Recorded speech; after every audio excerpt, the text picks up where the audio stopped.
And guys, welcome to another episode of Mac Yak. We are on episode, what are we at? 44 now. 44. Man, we're getting up there. Right? Um, We've been doing it forever. yeah. As you could tell, guys, we don't have two of the guys in tonight. Greg Grudy is out, down for the count, and Rocky is pretty busy tonight, so he won't be with us tonight. So you're just going to have four of us here tonight. So hopefully we'll be able to get through this stuff. Yeah, if anything, it might be a shorter stream, but we'll Yep. be all right. So how's everybody doing tonight? Whenever we say that, goes over by a half hour. Always. You know what's funny, Steve, is you're froze. Oh, geez, great. Not on Is it Skype. now? But on free- No, on Skype he's froze. Oh, not on my Oh. end. He is on my end. Everybody else is fine. Should I disconnect, reconnect? Yeah, you could probably do that real quick, and we'll get Steve back here, guys. And there we Better? go. Yep, now we got him. All right. Oh, we have no idea where Rocky is. No, Rocky says he's busy doing other stuff. Count him Oh. out. You didn't read the text. I'm no longer frozen. No, Steve is no longer frozen. He is back and running. He should be moving around. Well, it hasn't caught up on the stream yet, so. Yeah, it's okay. Anyway, All right, guys. So tonight we got a few topics to go over. I think we saved our best one for last. I think because there's a lot of people. There was a big debate on that one, but one of the debates we saw this week, and I think Jay saw it, was the debate on thermal paste and which one's the best one to use. So I'm going to throw this over to Jay for this. Well, it's a debate only because people have favorites. You know, something they've been using forever, or they got from hearsay that something is the best. But yeah, the topic, and we've touched on it in the past, in passing, like the spring cleaning episode. You know, put some fresh paste in there. We've touched on it, but we've never really sat down to, as far as I recall, to go through the benefits of good paste, the downside of bad paste, and stuff like that. So I figured we touch on that a little tonight. As for the brands out there, there's really only one that everybody knows, and that's Arctic Mhm. Silver. Everybody knows it. Most people have probably used it in the past. And as far as I'm concerned, you can't really go wrong with it. You got Arctic Silver MX, you got Arctic Silver 5. Different people say different things about it, but either one will work. There's the really high-end stuff. It's called Thermal Grizzly. You got Cryonaut, which is the paste, and then you got the Liquid Knot or something. That's the liquid metal stuff. Now, the question I got, because I see a lot of stuff posted online, especially about liquid metal. I know that if you put too much on, you risk shorting out stuff because it is metal. It is electrically conductive. However, it has the best heat conductivity from the CPU die to the heatsink. But I've also seen where people have used it and it eats up, like copper heatsinks especially. Yeah, well, especially Yeah. aluminum. I haven't tried it yet. I have a few processors available, and I am going to try it one day in my Mac Pro. But yeah, it's risky. There's risks attached because if I don't know if I have one handy. Let me grab one. What, a heatsink?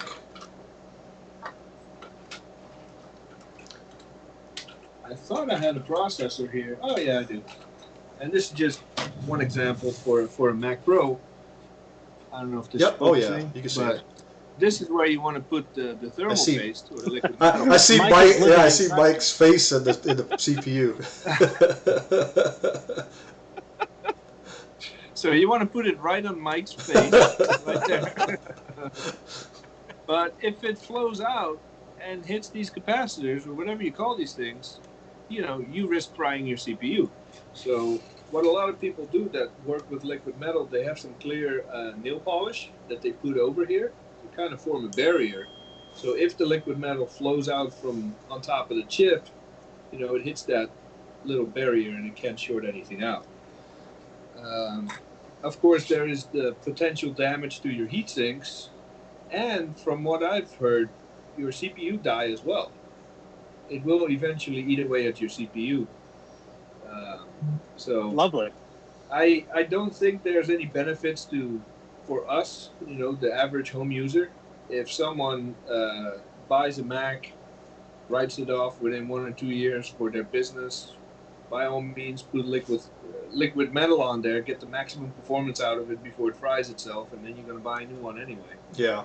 But I typically stick with paste because it's. Is there really that much of a difference by using that metal stuff with the risk than just using like a good quality paste? From what I've seen, yeah. I've seen a lot of videos where people have actually done thermal tests on different pastes and versus liquid metal, and liquid metal always comes out on top for that. I mean, it's just that it transfers the heat so much more efficiently because it's metal on the CPU die, whereas the paste is not really. All it's doing is filling in the holes and giving you kind of a thermal transfer. You know what I'm saying?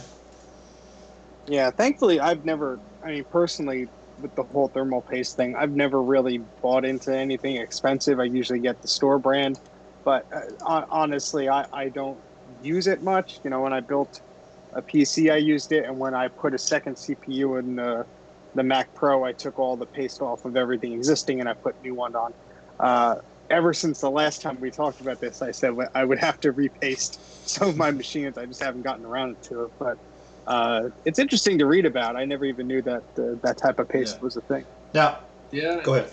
When it comes to the debate, always goes, no, this paste is better. No, this paste is better. No. We can all agree on one thing. You need to use paste. Anything is better than the paste. Exactly, I would agree. You can probably slice a piece of cucumber, use that, and still outperform Apple's thermal paste. Because it's just you can go and buy a 2019 MacBook Pro. The second you unbox it, you should repaste. I think Snazzy Labs did a thing on that where he took a Mac Mini, the new Mac Mini, and repasted it and found it ran cooler. I mean, he just bought the Mac Mini, so it was brand new paste. It wasn't even like it was old or anything. And he repasted CPU and it ran cooler. Now Brock in here said paste is old time now. New way is thermal pads. Says they are perfect thickness with no mess. AMD and Intel high-end CPUs work great with them. Yeah, I was working my way up to thermal Okay, pads. sorry. I saw the comment, so that's why I was like. No, I saw it too. And Jake says PC gamers replace their CPUs every 3 months anyway. That seems a little excessive. What the hell kind of game are you playing that you have to buy? If you're one of these spoiled kids with money burning holes in your pocket, you're going to replace anything every 3 months anyway because it's not new anymore. So I mean, thermal pads are great. I saw Linus Tech Tips on thermal pads one time, and they were using these ones that are pre-cut and everything, and they just put on there. Oh, that's cool. And I guess they work okay, but the problem is I see with them is that if they're not stuck on there, do they move around any? I've never used them, so I don't know. Yeah. My Mac Pro is running on 2 of those pads. Is it? I mean, I'm assuming there's so much pressure between the heatsink and the processor that there should hopefully stick. I would hope so, but I'm talking about when you're putting the when you're putting the heatsink on, if you're moving it around to get the holes lined up, will it move that pad around? That's what I'm talking about. I guess you just gotta be careful when you first set that up. Yeah, I had to redo mine about 3 or 4 times because every time I put the heatsink on, it would shift, and then I would get really hot temperatures. I'll be right back. My CPU was covered. So I had to take it back, and eventually I used a little bit of tape to hold it in place. Then I put the heatsink on, and then with tweezers I would pull the tape out. That had to be a pain. It was a pain in my ass, absolutely. Oh, man. But it works as well as the best thermal paste I've tried. Graphene or graphite thermal paste. I have to look it up, but they work really well. And of course, the benefit is you can reuse them. If I put a different CPU in, I just take the pad off, put it on the Yeah. new CPU, and reuse Well, it. I know on the Mac Pro, especially on the classic Mac Pro, on the edge of the heatsink you have thermal pads for the voltage regulators and stuff like that they have on the side. Yeah. Now I've read a lot of people talk about. They go, "What's all this?" It feels like greasy stuff, but they say, "Should I clean all that off?" Or blah blah. Like, no, that's part of the transfer from the thermal pad. Keep that stuff on there. Yeah. And now if it's dirty and And you could nasty, probably find yeah, much better performing thermal pads than with that pink stuff that Apple uses. But I've never had to mess with that, to be yeah, I've honest. never had to mess with mine either. I mean, mine seemed like they're working okay. So, I mean, Yeah. right now I'm looking. I mean, I'm using Arctic MX in my CMP right now, and with the broadcast going, my CPU is probably running about 25% right now, and my graphics card is like maxed out. However, I'm running at 48 degrees on one CPU and 45 on the other.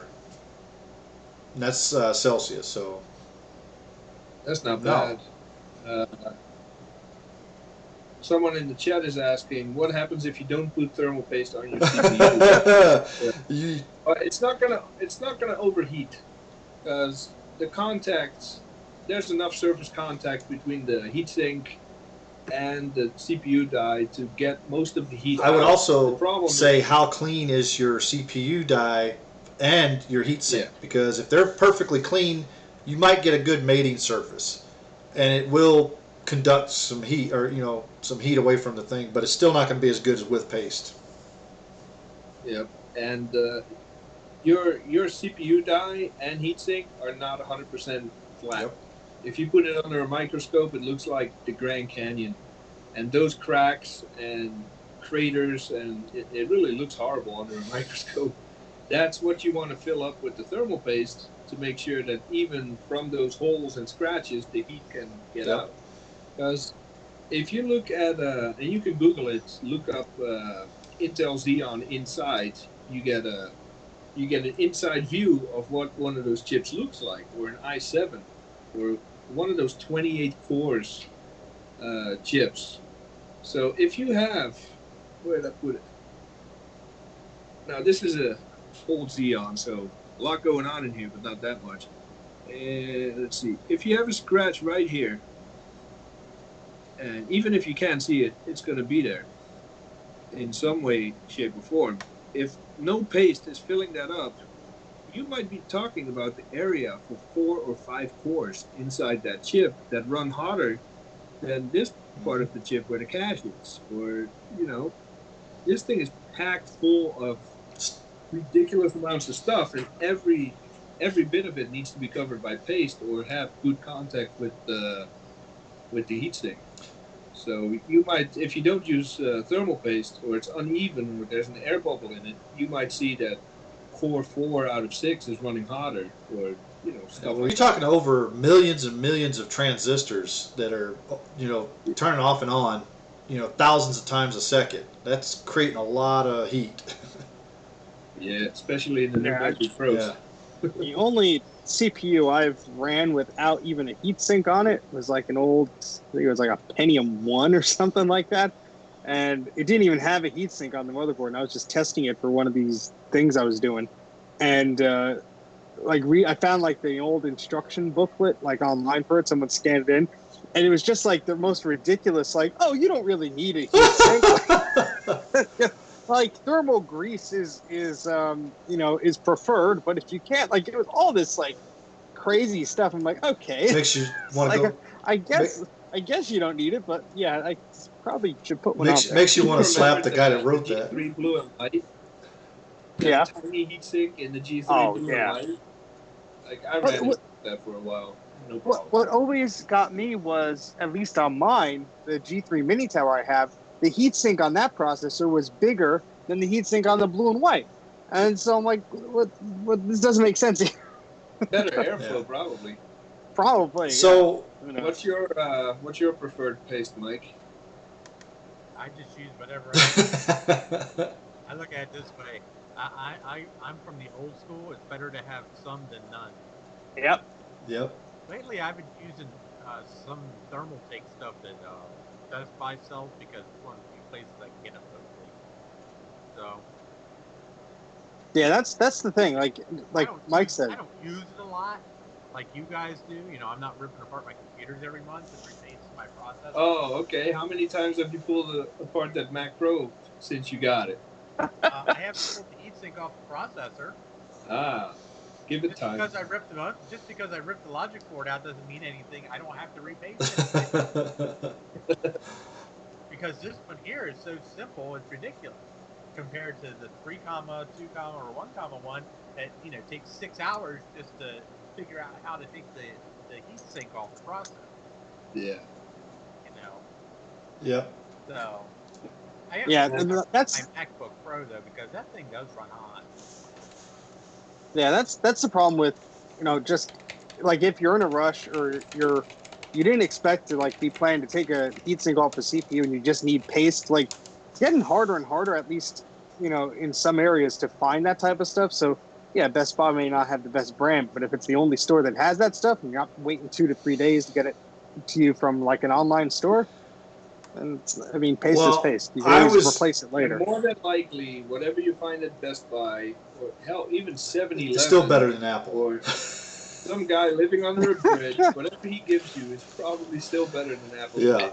So now the question that comes up is, how often should this be done when you repaste something?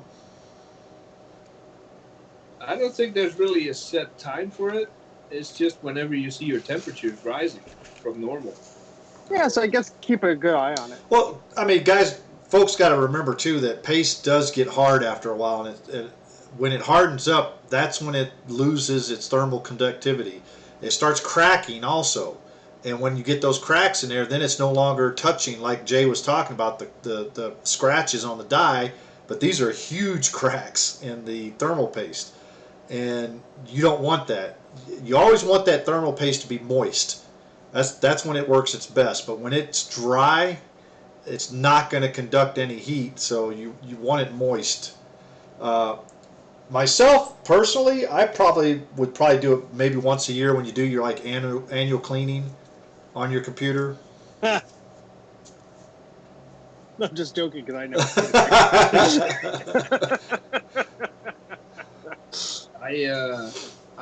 I would use it for years if my temperature stayed the same. But I open up my machines to tinker around in there so many times that I probably end up doing it 4 or 5 times a year. So I just went from the thermal paste to the pads 6 months ago, maybe. And since then, I've already pulled it apart twice. Once because it stopped working and I had to take it apart to clean it. And then, I'm always tearing this stuff we down. know you are, yeah. Maybe it's good that I just leave mine alone. But yeah, as long as you use software to monitor your internal temperatures, you can be fine for the next, 10 years before you see your temperatures climbing up a few degrees. Yeah, and it all depends too, because I've taken apart. I had a few of the 2007 MacBooks, like 2006, 2007 ones, and Apple was notoriously bad for putting too much thermal paste on them. And in the service manual, if you look up the old service manual for either, I think it's the the plastic MacBooks or the MacBook Pros from that time, you'll see the technical diagram. Jay shaking his head knows what I'm talking about. It shows the guy with the thermal paste plunger, and there's like a whole mountain of looks like whipped cream all over the top of those chips. Yeah. It's like, no, that's not what you do. So I remember opening up the MacBook that I had, and one was all dried up and looked disgusting. The other looked like it was pretty fresh, and they were, maybe 1 year after another. So I guess it depends on what factory it comes from, how hot it was, and all that stuff. But, yeah. And I'm not even going to go into the application, whether you put a pea-sized dot or a cross or a stripe or you spread it out. Oh yeah, that's the whole. I think that's. I usually draw a smiley face, and then. I think that's basic. Draw the Apple logo. I think that basically goes by on it's personal preference. My personal preference is I like to spread it all around. I think it was Linus or someone else. They did testing. They applied it every which way they knew how, and it was all the same. My only objection to a test like that is it. Actually, Linus didn't do it. That has a different cure. That was So, the gamer dude, the Nexus gamer did that. I remember seeing that video where he did it every which way you could think of, and there was really no significant. Yeah, I usually just put it in the center as long as it's not a huge mound, and then the force of pushing it down should evenly spread it out. But that's the way I was taught doing it with an old Pentium 4, so maybe even just old. Yeah. What I saw, and I take these things apart every day. What I see when someone puts a dot in the middle, even if they manage to get the perfect level heatsink application, it turns into a big oval shape. The corners are usually void of thermal paste because it goes around. And in those corners, you still have a ton of stuff under that CPU die that is not being as effectively cooled. But most people don't have a level on top of their heatsink to make sure it's perfect. It goes a little like this or like that.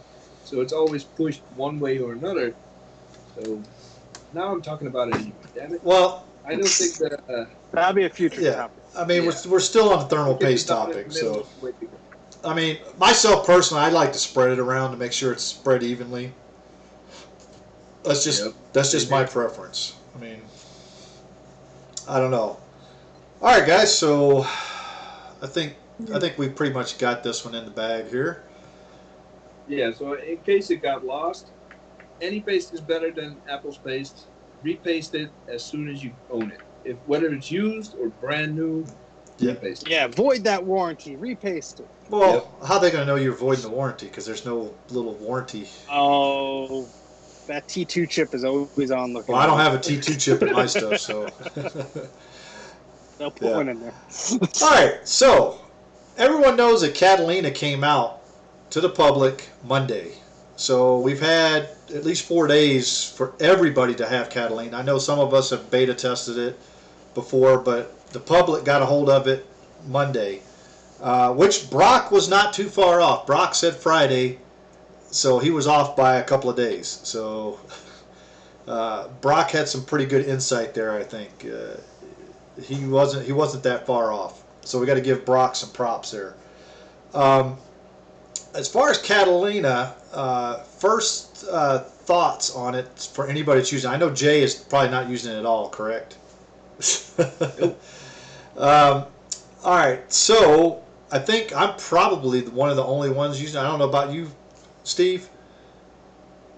My only experience with it was yesterday. My coworker was upgrading her Mac, and she's like, "Oh, hold on, I'm updating." I'm saying, "Why are you upgrading?" She says, "Oh, I don't know." And I said, "Do you know like any of the new features? Are you excited about anything?" She said, "No, I'm just updating it." I was like, okay. So I think like the macOS updates for some people at least have just turned into being like, they told me I should update. I'm just doing an update, and they just do it blindly. Yeah, we've got those type of people.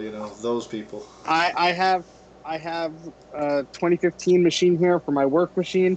I'm not touching it because it works fine, and if I upgrade it, I'll probably break some things. So, how about you, Mike? Have you leaving it the way it is? Yeah, my computer at work already had it downloaded, and it took for bloody ever to install. I don't notice any difference. This is a 2012 Mac Mini with a Core i5 2.5, and I don't notice any difference in terms of like operation of the computer versus Mojave versus Catalina. Most of the new features that come with Catalina, I have no use for at work. The 32-bit app thing doesn't bother me because all of my apps at work are 64-bit, so it's fine. I did install it on my MacBook Pro. That turned out to be a disaster. Ended up doing a time machine backup of the whole hard drive so I could wipe the entire hard drive, reformat it as APFS so I could install this stupid operating system. And here Sidecar doesn't work, so the operating system is pretty much useless to me anyway. But it's in there, and yeah. Well, you were just talking before the show about the Sidecar feature, and a lot of people don't understand. A lot of people that are sitting there saying it's not working. It's not working. I got the I got Catalina. I've got a supported Mac that runs Catalina, and then I have an iPad Pro or pencil version of iPad, and I've got the latest iPad OS, but it's not working. Well, here's the problem though. A lot of people don't understand it. It's almost like handoff. You have to have a certain Bluetooth card in it. So some of those Macs out there that you might be able to put Catalina on probably don't have Bluetooth 4.0 on it. So of course it's not going to work. Sidecar's not going to work for you because it relies on that. It's almost like the handoff features and stuff that Mojave had, where you had to have certain Wi-Fi and Bluetooth cards in order for it to work.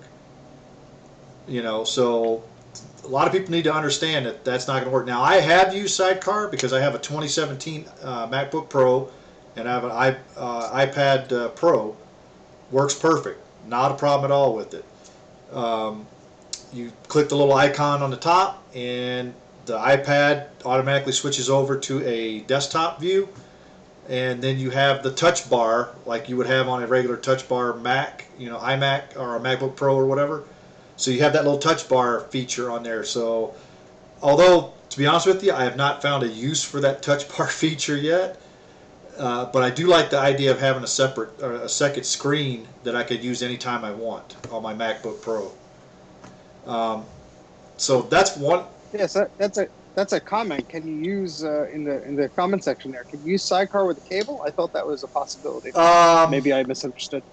I think it still relies on the Bluetooth connection. I think I'm not sure, to be honest with you, if you could use it on a cable or not. I don't think a lightning cable can transfer data fast enough. Exactly, because remember, Lightning is USB 2.0. Okay, so Bluetooth I think is a little bit faster than that even, I think. I'm not sure. I have to look at the specs. I'm not sure what Bluetooth 4.0 is, but it's nice. Now that's my Mac Mini has that, and I thought about taking my iPad to work.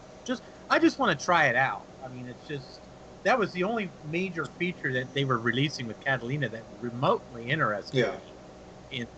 So I was kind of disappointed it didn't work. I mean, it's not like I'm going to go wipe my hard drive again and get rid of it. I mean, it works fine on my laptop. My battery life, truthfully, seems to be unaffected. My processor temperature seemed to be unaffected. And this is a 2009 MacBook Pro. Of course, it's an unsupported machine, but I mean, I'm still getting like 2 hours of battery life out of it, which is what I was getting out of it when I bought it. So, I really have no complaints. It runs just as fast as it ever has. Well, that's good. But now I have an SSD. Well, yeah. My Mac Mini does not. And we're going to talk about that later on about the hardware and stuff. So we'll get to that topic later. But as far as Catalina goes, some of the thoughts I have, iTunes. Remember, guys, iTunes split up now. So now you have iTunes, you have Apple TV, and I think you have podcasts. I think there's 3 different apps now. So they split it up finally. And I know that there was an article that came out. Jay, you forwarded that to me about some of these folks using DJ hards. I don't remember the specifics, but I think mostly DJs use software that draws from their iTunes library. The XML and file. It does so through an XML file. And even though Apple said that XML file would be there in some way during the transition away from iTunes, Apple didn't include it in Catalina. So now surprise that updated all their software is like, hey, you got no music in your computer. What are you talking about? I got 400 music. Yep. But the software can't see it because it relies on that XML index of all their playlists and stuff. So everybody is blaming Apple, and Apple is saying the developers have had at least 2 years to update their stuff. Yep. It's not on us. That's and that's what I want to get on about too, because this is one of the other things. No more 32-bit apps in Catalina. Okay, so if you've got anything that's going to run 32-bit apps, you definitely do not want to upgrade to Catalina. My Mac Pro is sitting on Mojave, and it'll probably stay on Mojave because I like to run UT on here, and UT's never going to be updated. Okay, so it's going to be 32-bit no matter what. So, in order for me to run it, I got to stay at 32-bit. Now I do have other machines that I could run that on. I have a High Sierra machine sitting behind me, and so I can run it on there. It's a 2009 iMac. I could run it on there, but the Mac Pro runs it better. So, Yes, by Yeah. far. Yeah, I mean, I think it's just I kind of discover with my coworkers, people don't really know what these updates are doing anymore, and so they just click through on things. then they And find stuff these that's broke. DJs with their software, probably I go, it's a software update, just like my iPhone does a software update. And I think that's almost a problem with how Apple's conditioned people with these software updates. You're not going out and paying for an OS anymore. You're not making a logical decision. I want this. I'm paying for this. I'm doing an upgrade. Now it's just like, oh, it's my yearly upgrade from Apple. How do I know this is different from a software update? Oh, it takes longer. I mean, it's really like some people are just treating it that way. Now, us, we remember buying it on a USB stick or a DVD or a CD. Actually going out and installing it and being excited about the features because we're all Apple people. But I think someday it's a weird shift that OS updates are happening. I think everyone's eventually going to go this route where it's like you're subscribed to the latest update and everything is just like kind of running along. Well, with it. I just hope It'll be interesting to see how that continues. I just hope that Apple doesn't go the route of Microsoft and push updates forcibly on us. That's the one thing that I do not want Apple to do. Yeah, that'll be worrying.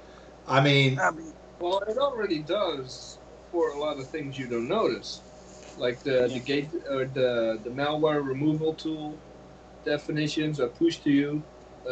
Various security updates are pushed to you in the background. You can disable it in system preferences, but it's already pushed. but those are not major updates, though. I'm talking about something like that could break your system, because Microsoft has done that with several of their updates. They've had issues like you would not believe of systems breaking when they shove out this stuff and nobody knows that they're doing it. Because when I restart my computer sometimes with Windows on it, all of a sudden, updates are installing when I'm shutting it down. I'm like, I want it to shut down now. It takes about 20-30 minutes for it to shut down. Well, I You work were at warned. You should have been warned when your computer dropped to half speed. Yeah. This That's is the way common they warn knowledge. you. When your processor performance is slashed in half and your games start running like crap, you should Well, know that Microsoft's forcing updates. I think on Jay noticed that one time when he was watching me stream. He sat there like, man, your stream is going crappy. I'm like, I don't know what's going on. And we figured it out because as soon as I got done racing, Windows installing it was updates. doing updates in the background, which Yeah. I can't stand it. I'm like, let me, as the user, pick when and where I want to install Nope, that. you're the user. You're too stupid Well- to do it. So we as Microsoft know better. We're going to do it It's for you. funny that the philosophy behind it is like, hey, if we force these updates, everybody will be up to date and everybody will be safe.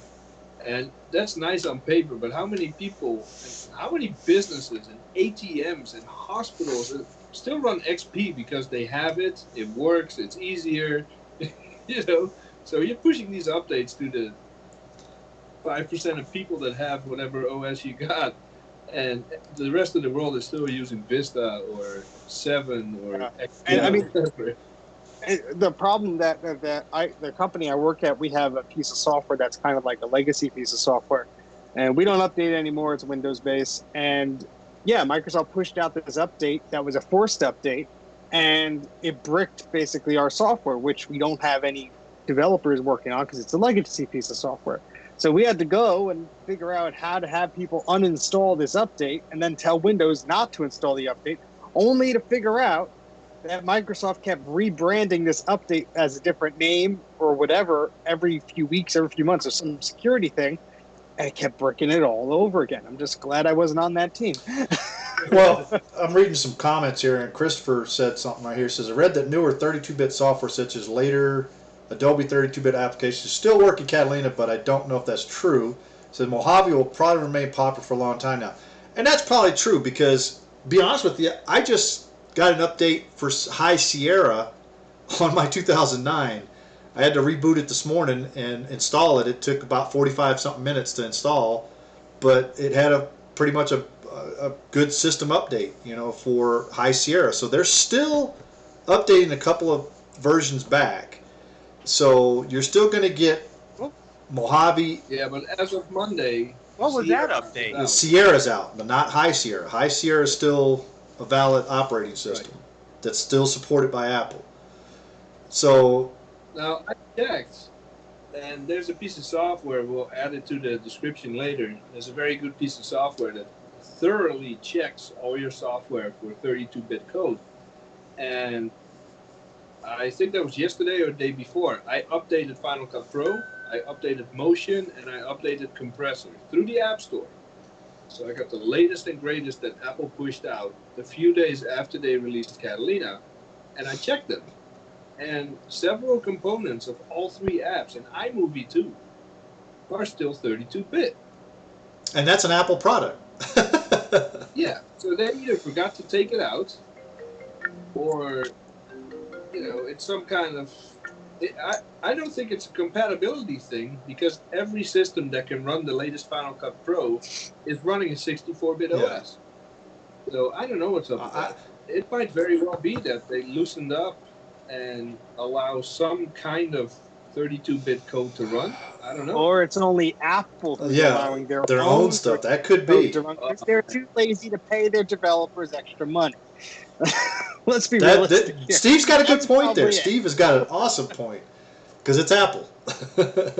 Yeah, but this is a common thing with Apple. Apple doesn't like updating their code any more than they have to. Apple did this crap back in the OS 9 days. I mean, half of OS 9 was still freaking 68K code. That's why bits and pieces of it ran so slow. Well, look how long we've had OS 10 for, though. I mean, we're going out 15, 20 years? Yeah. Yeah, 20 plus years. I can feel old. So, yeah, it's been around for a while. Uh-oh. Uh-oh, what? I think macOS is about due for another update, but I don't know. Yeah. I think they need to leave well enough alone, because we now have we now have 3 different generations of computers that are totally incompatible with one another. We have three different generations of operating systems that are totally incompatible with each other. It's just, oh my God. It's Well, I mean, I look at it this way. We're talking about the 32-bit apps again, but Apple gave all these developers 2 years, roughly, a warning saying, hey, we're going to be doing this. We're going to be getting rid of 64 or 32-bit support. So they gave them all that time to work on this stuff. So if you guys out there have any 32-bit apps that are still in use today and still are developed on, then it's the developer's fault for not updating. We've had 64-bit computers, I know, since back in the Power Mac G5. 2004. Yeah. When the Power Mac G5 came out, it was the very first 64-bit Macintosh, and that was supposed to be the big selling point of it. So that's 2004. That's 15 years. We've had 64-bit computing. Why are these people still insisting on 32-bit? Well, I think half the problem is, is your little text, editing application really going to take advantage of a 64-bit processor? Probably not. But do you have the developer resources to switch your binary from 32 to 64-bit? No, I'm not a developer. I don't know code from a hole in the wall, but I could see why it would be difficult. However, yes, Apple did warn everybody 2 years ago, hey, this is happening. Now, part of the problem, I think, is people that are not computer savvy, not knowing what the heck a 32-bit versus a 64 app is or anything like that.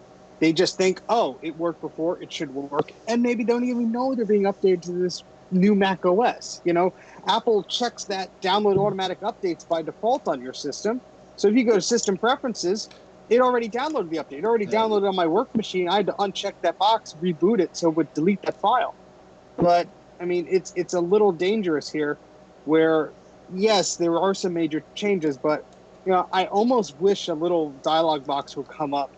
And I honestly didn't even read the release notes for Catalina, but it would be nice if Apple was like, by the way, this disables this disables this, blah, blah, blah, like a warning. Because honestly, we're getting into kind of like a Microsoft-ish territory here, where they're going to do a big update and they just lose support for a bunch of crap, and sometimes they just don't tell you, or they just prey on people not knowing. Well, actually, Microsoft actually this is you guys might not know this. Microsoft actually did something like that, Steve, back in I want to say Windows Vista. I remember I had Vista, where they actually had, before you installed the Vista operating, because the Vista operating system was nothing like XP, and it was a piece of garbage. Everything else afterwards was based on Vista. Well, Vista was a nightmare, but Windows 7 came up, which Windows 7's awesome. But then Windows 8 went back. And then every odd number OS sucks. No, but every odd number system worked fine. It was the even numbers that sucked.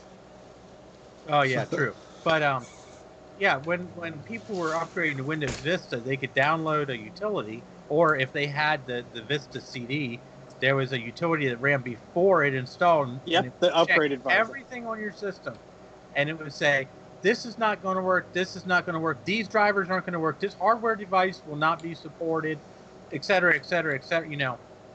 Because I remember when I first got Windows Vista, I wanted to be the latest and greatest at the time, and that was a big mistake. But it did that, and I lost the capability of running like 3 applications, and I had to update the driver. I think my sound card or something. I think that's what Apple should do that. They did do it. I think for Snow Leopard or Lion, one of those where it drops support for Rosetta or I forget exactly which one it was. Lion, So it did have a warning, because I remember I was upgrading some old machine and it was like, this won't run. And it was like old stuff like Windows Media Player, Flip 4 for Mac, and all this like old stuff I didn't need. But it did warn me after I installed it or before I installed it or something like that. But I mean, it couldn't have killed them to add some type of courtesy in there, just to. Yeah, but it's really something that the installer should have, because you can argue that Mojave has been warning you for a year when an app is going to be unsupported. Actually, High Sierra. How many people? Yeah, how many people are just updating from Sierra or LCAP? They finally decide, let me try this new system. They use Collins Patcher or something. They never saw those warnings. They don't watch keynotes, so they never heard Apple say that's going to be phased out. They don't read the Apple website because they can't afford the $1,200 to $1,500 cell phone anyway. So, it's the installer that should have that warning. Black and white. Boom. 32-bit apps no longer supported. Click here to read. Yep. Exactly. Go jumps over to Apple's website and you can read all that. Yeah. Well, Matt made a good point here. He said that. Well, it's not a good point because it's kind of like something that Apple does all the time. He talks about he says the 32-bit app removal move was kind of weird for them to do. No, Apple does stuff like this all the time. They were the first ones to remove the floppy drive. Okay, because everybody's like, oh, why'd you move the floppy drive? Then guess what? Everybody else did it. Remove floppy drives. Then they removed the CD-ROM. Guess what? Everybody started following suit for that. They removed the headphone jack. Guess who's starting to follow suit on that? Samsung now is also doing the same thing on theirs. So, to be honest with you, Apple actually is leading the charge when it comes to removing. For better or worse. They were the first ones to go to a 64-bit iPhone. Okay? Guess what? Now all the other phones out there are 64-bit too. I mean, Apple is basically leading the pack on either dropping stuff that's old and going with new stuff. Now there's a lot of stuff I don't agree with or how fast they're doing it. Like, for instance, dropping all the ports on a MacBook Pro. Yeah, don't get me exactly. So I mean, the point is though is that Apple always takes the risks. And I would say probably 95% of the time they're pretty much right on, spot on. Yeah, they might be a few years or months earlier than most people would like, but they usually push the envelope for better or worse. In other companies, you're like, well, they're doing it. I guess we could do it too. Well, I just don't understand, and that's because I'm not a developer or an engineer or whatever. If you want to focus on 64-bit, fine. Optimize everything for 64-bit. But let 32-bit apps run. Just say, oh, it's going to be underperforming. It's going to be slower. It's going to be less secure. Yeah, maybe Fine. require an admin account password when you launch it. Something, Yeah. you know. Yeah. Don't penalize everybody. Well, there's no the only major disadvantage to running a 32-bit application on a 64-bit system is speed, because the processor can only do it. Or let me think here. The application can only take advantage of part of the Half of processor's it. full capability. So sorry, I've been sick all day. So therefore, yeah, that particular app is going to run slower than, say, its exact counterpart that's 64-bit. But I mean, that's the biggest. If that's the biggest problem you have to deal with, no big. And most of the apps that are 32-bit are usually little apps anyway that aren't even updated anymore. Yeah. But I mean, it does suck when there is a very good app that you won't really get a replacement for, and its developers no longer developing that app. But also on the other hand, too, nobody's holding a gun to your head and forcing Exactly. Exactly. That's It's not like the iPhone. well. Yeah. I only upgraded my computer at work because basically I was bored. Things have been very slow at work. I truthfully have barely had any work for the last 3 weeks. I mean, I sit at my desk and browse Facebook and read comics and get paid half the time. It's kind of Sounds pathetic. like a sweet gig to me. Yeah, well, it's not, because I get bored very fast. But so I figured, well, it already downloaded the update. What the hell? I mean, this is a computer. I really have nothing to lose. Everything's backed up on a server. If it gets borked, big deal. I wipe the hard drive. Hell, if it gets borked, I'll give you just something take to the do. hard drive out, throw it in the dumpster, and just go buy an SSD for it, which it really Yep. needs. But I mean, it worked fine. I noticed no difference. There's no change in the way the machine runs. It still runs slow as ever when running Chrome. So I know. Well, it's running there's your fine. problem right there. You're running Chrome. Well, this is one of those things that I use what works. I have to use what works because I'm dealing with an idiot. Okay, and this is our Chrome setup is specifically set up for said idiot, which, by the way, is my 75-year-old stepfather. Because the man refuses to learn anything new. Okay. He won't even look cross-eyed at a fuel-injected vehicle, and fuel injection has been on cars since 1983, at least GM's. So that's what we're talking about. He's very resistant to change, so I have to set things up so the Chrome works. I'm not crazy about it. I use it here at home for the same reason, and it's just, it's a universal thing. Siri, I did not ask you, you dumb bitch. That's not even supposed to be turned on. Oh. Oh my. Well, that's, So anyway, that's the but thing. yeah. There's also the apps that haven't been updated in over a decade. Unreal Tournament. Mhm. That's my biggest. If I can go without QuickTime, I can fire up a virtual machine to convert a video or to do something with QuickTime 7. I will not go without Unreal Tournament. I won't do it. It's never going to And that's happen. not ever going to get The second updated. part is that years ago, Unreal Tournament 2004 got a 64-bit update for Windows. They never made one for Mac. That's the sucky part. So I'm going to be a Mojave till the day I die. I think And until but you see, Jay, that's one of those apps that, truthfully, there is no computer that's going to run Catalina where running that particular 32-bit app is going to take a speed hit on that computer. Right. Exactly. Because basically anything over, let's say, a G5 is pretty damn good for that particular. I mean, I run it on my iMac G5 and it flies. Well, I run it on. I think the No, go ahead. No. After you talk about UT, I just have a point to make about. Well, that's what I was going to say. On my G5, I run UT 2004 maxed out graphics, maxed out everything, and it runs perfect. Yeah, so that's one of the that's one of those examples of why the hell can't you just run this under Catalina? I mean, what's the big freaking deal? And I would say, oh, someone is going to be smart enough to make a kex for it or hack it in there somehow and make the Mac. Especially if Apple's getting Yeah. that. But the problem is that Catalina, one of the new features of Catalina is it runs off of a read-only hard drive partition or solid-state drive partition. You cannot edit the system anymore. The system is contained in a read-only Yep. volume, and everything else is built on top of that. So you can't even hack it properly to make it supported, even though there's probably tons of people out there smart enough. Yeah, Jay, you mentioned that right now. Making me not want to. No, I was going to say he mentions that. It is definitely in two partitions. They have a data partition and a system partition. This, like Jay just said, the system partition, and they did this for security reasons too, but the system partition was built that way so it was harder to get hacked and to get unauthorized access to. Yeah, I'm not saying it's not a smart idea. It's brilliant on their part, but I mean, It makes everyone's life more difficult. True.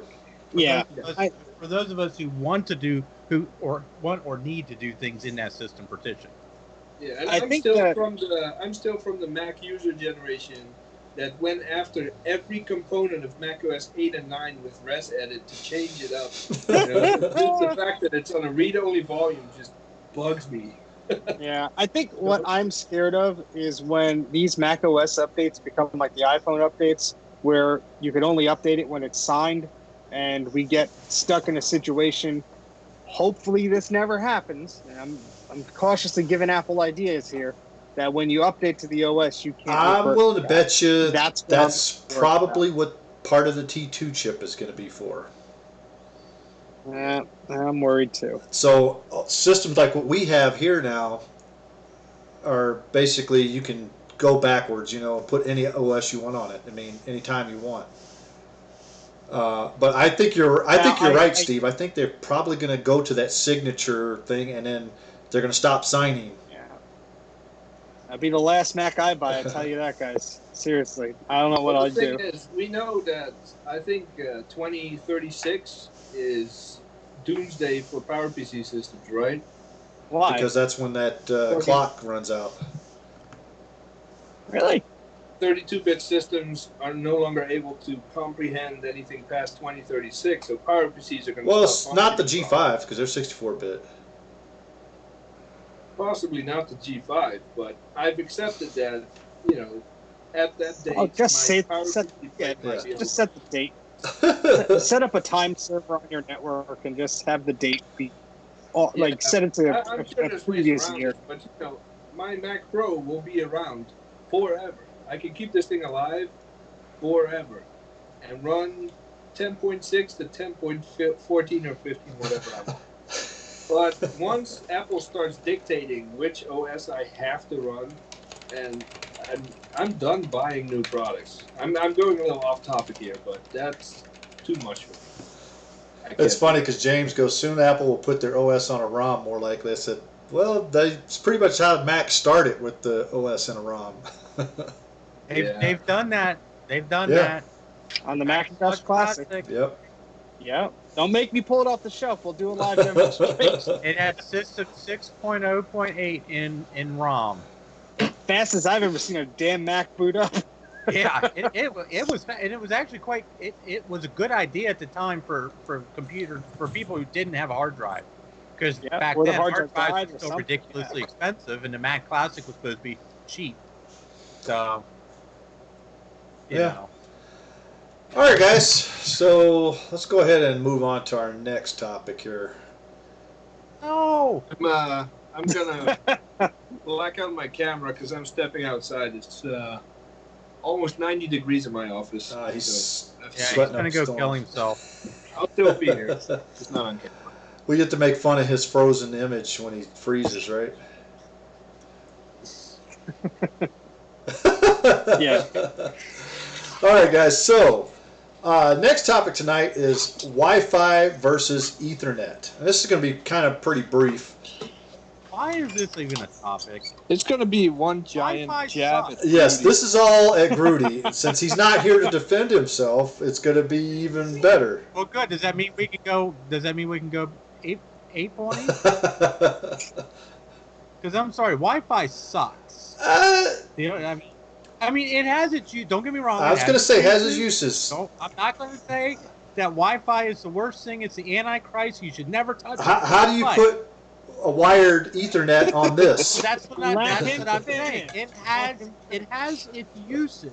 Now, like, obviously, your phones and your tablets and all that crap, unless you've got unlimited cellular, which I happen to have, but they're going to be on Wi-Fi. Mm-hmm. Now, like my laptops, obviously, you can cable those, but that kind of negates the point of having a portable computer. You might as well just use a desktop. Yeah.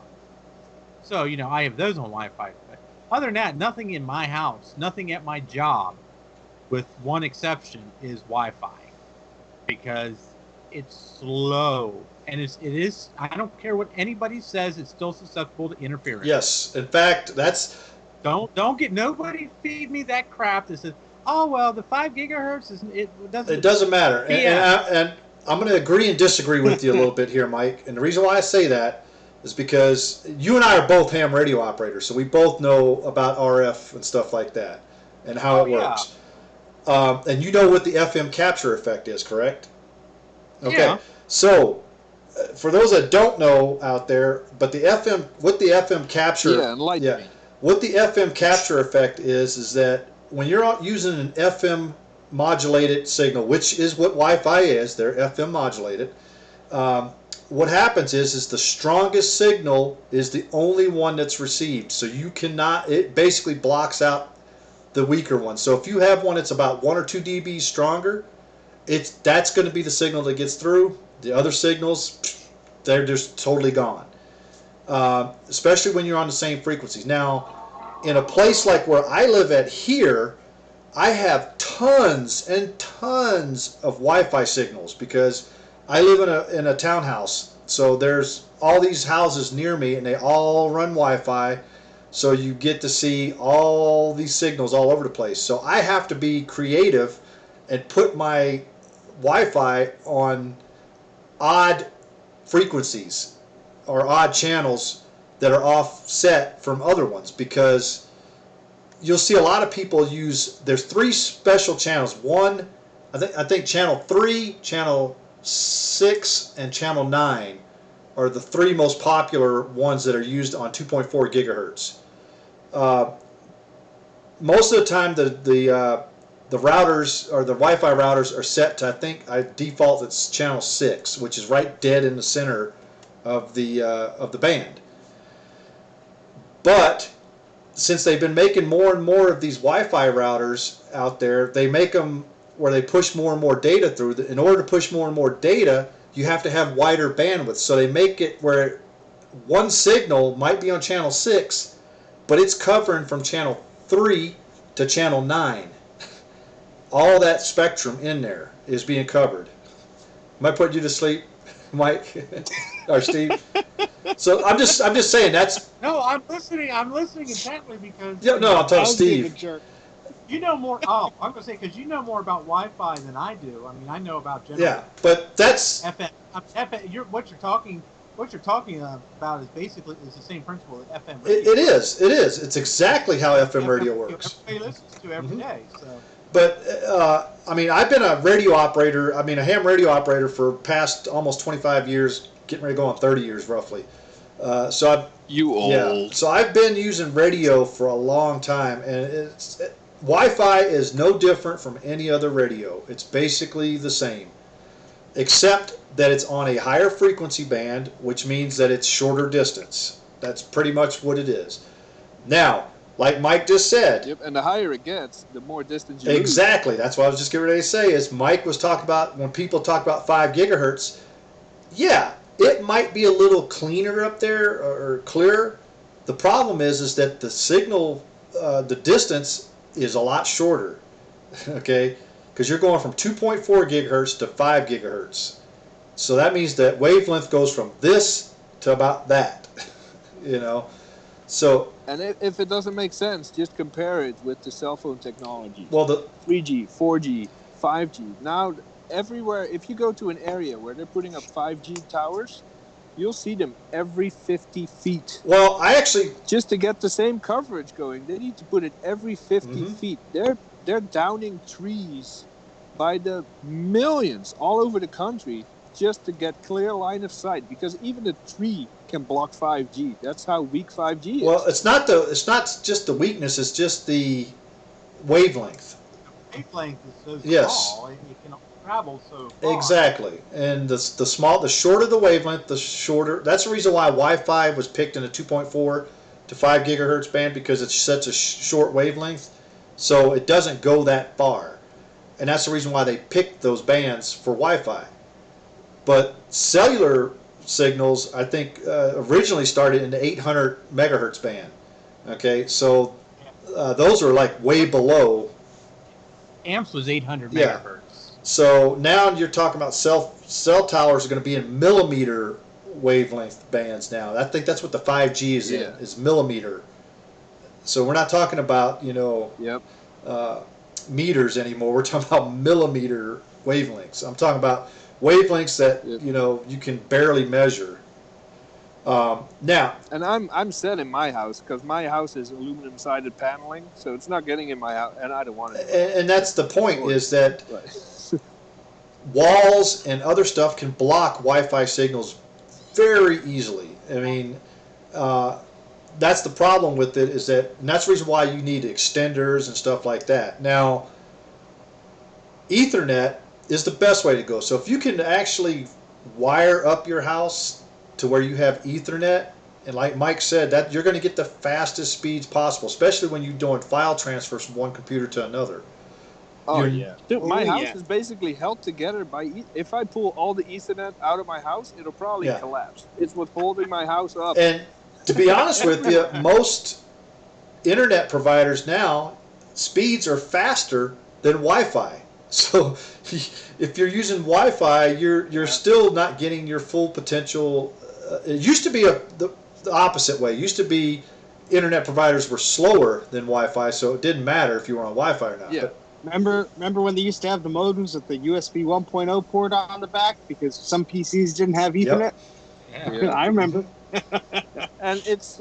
Pepper's Farm remembers. Gigabit internet, you're paying through the ass for gigabit speeds, and you're sitting in your kitchen on your laptop with 2 bars of 5 gigahertz, and you get barely enough to load a YouTube. But you're only getting, I think, on 5G, depending on what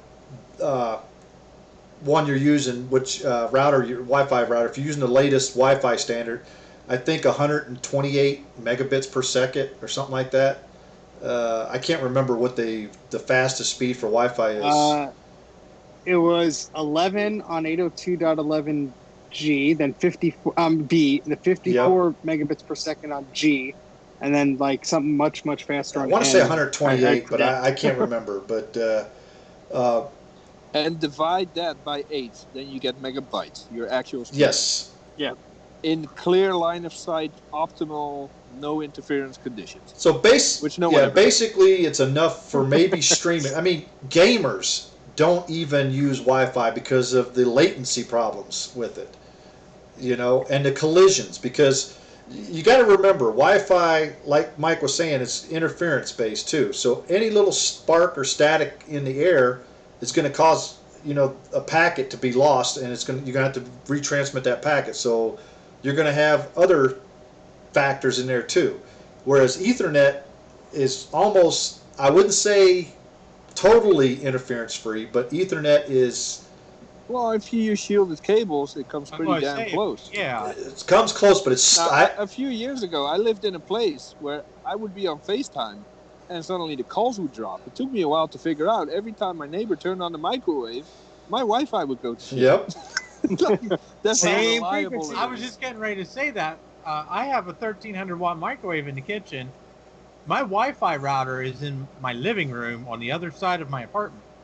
And now the only thing that really heavily uses the Wi-Fi, and besides our portable devices, is my Roku's for my TV. And if I'm sitting in the bedroom watching TV and all of a sudden my show stops, I know my wife put the microwave on. But now I can sit here at my computer all day.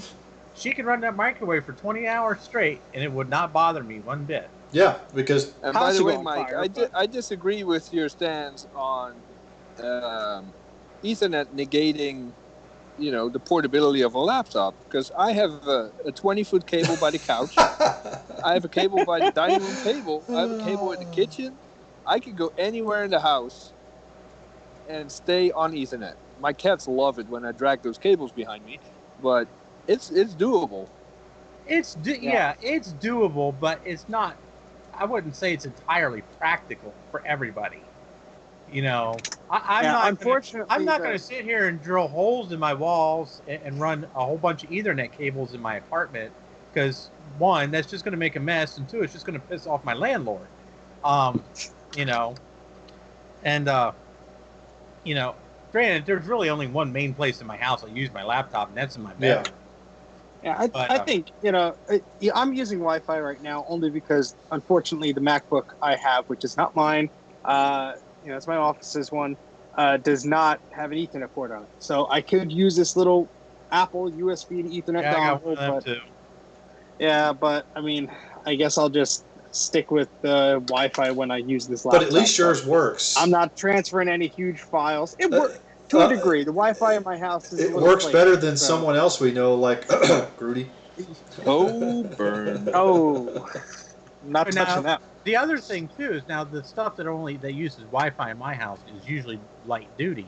The stuff that's wired is the heavy duty stuff, like my Pro, which I'm uploading, gigabytes of information on, on a sporadic basis to YouTube. Well, I'm not going to say regular because I'm very irregular, but stuff like that. Well, my Pro and my 2017 iMac are both wired, so I've got full speed on those. Now, my iMac 2009 is on Wi-Fi, and my MacBook Pro, my iPad, stuff like that, all on Wi-Fi. And to be honest with you, the stuff I do on some of those, I don't mind having it on Wi-Fi because it doesn't really bother me much. But the stuff I do on my Pro, because I'm doing a lot of video work and uploading to YouTube and stuff like that, I want it to be maxed out right now. I want to have the best connection possible to the internet. Imagine you streaming MacYak on Wi-Fi. I could probably do it, actually, to be honest with you. I mean, right now the stream is going out at about 4,000 kilobits per second, which is about. Yeah, but the biggest benefit of Ethernet, if it's not speed, if you claim that your Wi-Fi is faster than Ethernet, fine, whatever. It's not. The biggest benefit, which is the same story with USB versus FireWire, the biggest benefit is constant throughput. It's not all over the place. Well, you're not getting the interference. Yeah. Now, Starbucks Gaming beat me to it, but if you don't want to drill holes in your house, you can use wiring that's already there. You can use power line adapters. You plug them into one room, you plug the other adapter in another room, and it uses your electrical wiring to transfer your Ethernet data. It's not the best in the world, but it works. It's better than Wi-Fi. Yeah. It's pretty reliable, but there's a few caveats to it. Like you have preferably on the same breaker, so that it doesn't have to go a few different routes and stuff like that. But it can be very reliable. But if you're going room to room, usually that's going to be on separate breakers, so it's going to have to go through the breaker box. Yeah. But you got to remember too that electrical wiring is not shielded at all. So you're going to get not only the interference from the AC power going over it, but you're also, those copper wires were never designed to provide high-speed data. So you're not going to get the true speed of what Ethernet could provide you. But yes, it's probably better than Wi-Fi. Yeah. It's probably, you're probably not going to break any speed records. Yes, I agree with you on that. If you don't want to commit to Wi-Fi completely, you can use something like an Airport Extreme or an Airport Express. Capture the Wi-Fi in a spot where the location is great, you got a good signal from your main modem or Wi-Fi hotspot, whatever it is. Capture it with an Airport Extreme, and run Ethernet cables from there. Yep.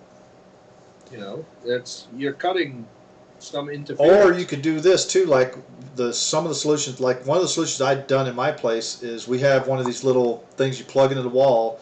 It's a Wi-Fi extender. And what it does is it receives the Wi-Fi signals in a good, like you just said, a good spot, and it retransmits it out using the same SSID and the same password and everything else that you would use for your other one. Yep. So you don't see a different system on there. You see basically the same thing, and your computer or whatnot it thinks it's connected to the regular Wi-Fi, but it's a lot better signal. However, there's drawbacks with that too, because now you're going through 2 Wi-Fi connections versus 1. So you're adding not only the interference you're getting from the first one, but now you have a second one that you're getting interference on. So yeah, because even though they extend the same network, they still interfere. Exactly. That's the point I was getting ready to make there, is that they still interfere with each other. Unless they're on separate bands. Now, the way I have mine set up, I have it set up where it's actually receiving the signal on a 5G band and retransmitting it out on a 2.4 megahertz band. So it's just totally separate bands, so it doesn't interfere with each other. So it works a little bit better that way. However, I can only use half of the thing because it will retransmit both 5 gigahertz and 2.4 gigahertz. But because the way I have it set up, it's only doing one band. And I'm reading the chat, and Starbuck Gaming says it basically blankets the entire house in Wi-Fi signal, and it works well for his 3-story house, which is nice, but there are people that are sensitive to radio frequencies. Not to put you on the spot there, Ken, but Ken might have a sensitivity to infrared. He noticed he gets a little bit of a headache when his new phone blasts him for Face ID. And I'm serious. And there are a lot of people out there that are sensitive to RF. They don't have the option to blanket their whole house in Wi-Fi, and there's proven health risks associated with it as well. So you might not want to go that route, and in that case, Ethernet is the preferred way to go as well. Well, I mean, here's the thing. Here's my advice. If you can run Ethernet, run Ethernet at all, until you can't. When you need to use Wi-Fi, then use Wi-Fi, but make sure you use, I use a program called Wi-Fi Analyzer where I could see physically where each other signals are at. So you can put your router on frequencies that are not being used. That way you're not interfering with somebody else, or they're not interfering with you. Okay, and always go and check it every once in a while too, because someone might park their signal right on top of yours, and especially if you start getting like real bad speeds and stuff like that, you're like, what the hell's going on? So I fire that program up, and I say, oh, somebody parked their signal on here. So I go and move my signal over a little bit more, and voila, I get better signal. So, I mean... And also, if you want to improve, let's say you want to use Wi-Fi no matter what, or you have to use it, check out an application called NetSpot. Basically what it does is you create a 2D map, a layout of basically a blueprint of your house. Each level, you create a blueprint, where the walls are, the windows, the doors. Then you take your laptop and you stand in different spots of your house. And you mark it on the map, and it'll do a reading. And you get a color-coded, kind of like a heat map of where your signal is the strongest and the weakest, so you know where to put an amplifier or where to move your router or modem to get the best signal. So that's really useful. I don't think it's free anymore, but it's definitely worth it. Yeah, it's not, I don't think it's free, but yeah, it's definitely, that's a good tool though, because I've actually used one like that before. I used to offer that as a service for my clients while I was there anyway. I said, dude, your Wi-Fi is kind of flaky. Let me map it out for you. And they love it. It's awesome. Alrighty. We got anything else on this topic, or are we ready to move on? Go ahead. I would just say that like all of my machines are wired, except for the laptop I'm using now. And every once in a while, if I need to access something, sure, I'll use Wi-Fi if it's available. But I really prefer to use my machines wired. I seem to always need to be transferring at least a few gigabytes of data between one machine and the other. And the second, I'm like, wait, why is this so slow? I realize, oh, the Ethernet cord's unplugged or I'm using a laptop or whatever. So, when my wife's MacBook did the first backup, even though it's a pretty new MacBook Air and the time capsule was like 3 feet away from it, I used a USB 3.0 to Ethernet adapter and boom, we had gigabit speeds of it as quick as it could do, backing up to the time capsule. And it shaved I want to say 50% of the time off of the estimated, clock on that thing of how long it was going to take to do its initial backup. Yeah. So definitely wire yourself up for Ethernet. Interject real quick. There is such a thing as being too close to your Wi-Fi. Oh yeah, definitely. Router. Yep. Like some people are like, I didn't get it. I'm literally sitting right next to my AirPod Extreme and I get nothing. I said, that's why you're too close. That wave needs a little bit of space to get going. So. It needs to groove. Well, also you got to take the screenshots now. Here's another issue too. A lot of people don't understand this. When I was a radio repairman in the Army, we used to call it a cone of silence. Okay, radio waves propagate from a vertical antenna outwards. Okay, on each side, all the way around. Okay, on the top and bottom of the antenna, they don't propagate. So what happens is that on the top of the antenna and at the bottom of the antenna, you have what we call the cone of silence, which means no signal at all.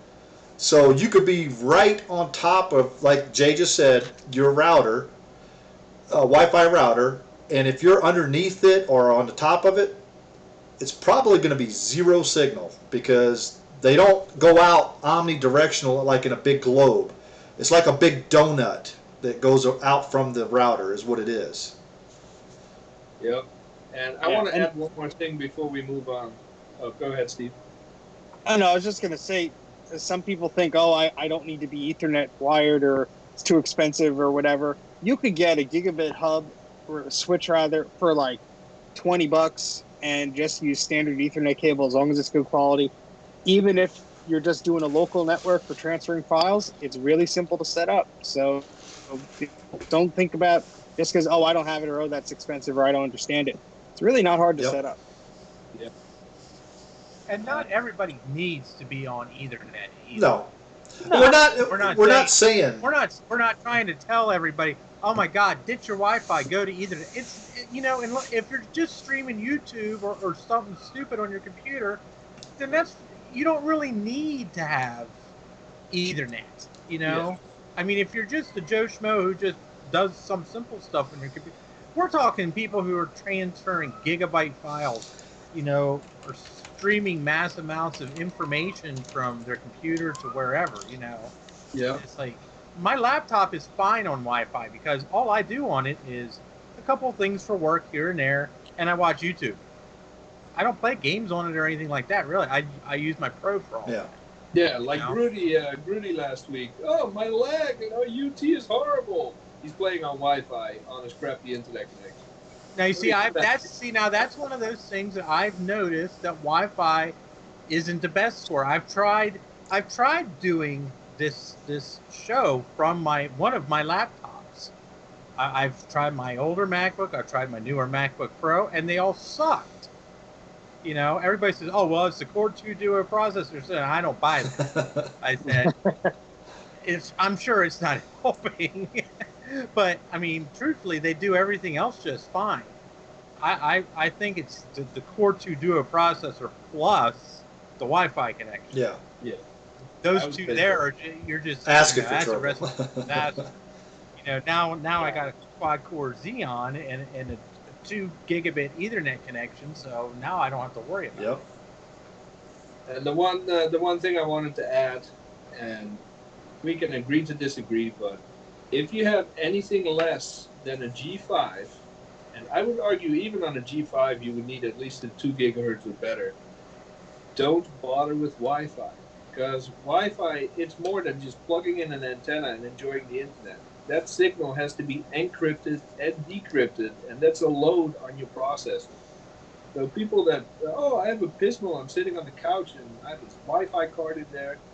You got 50 megahertz, and you probably sacrificed at least 10 or 15 of it trying to get your Wi-Fi to work.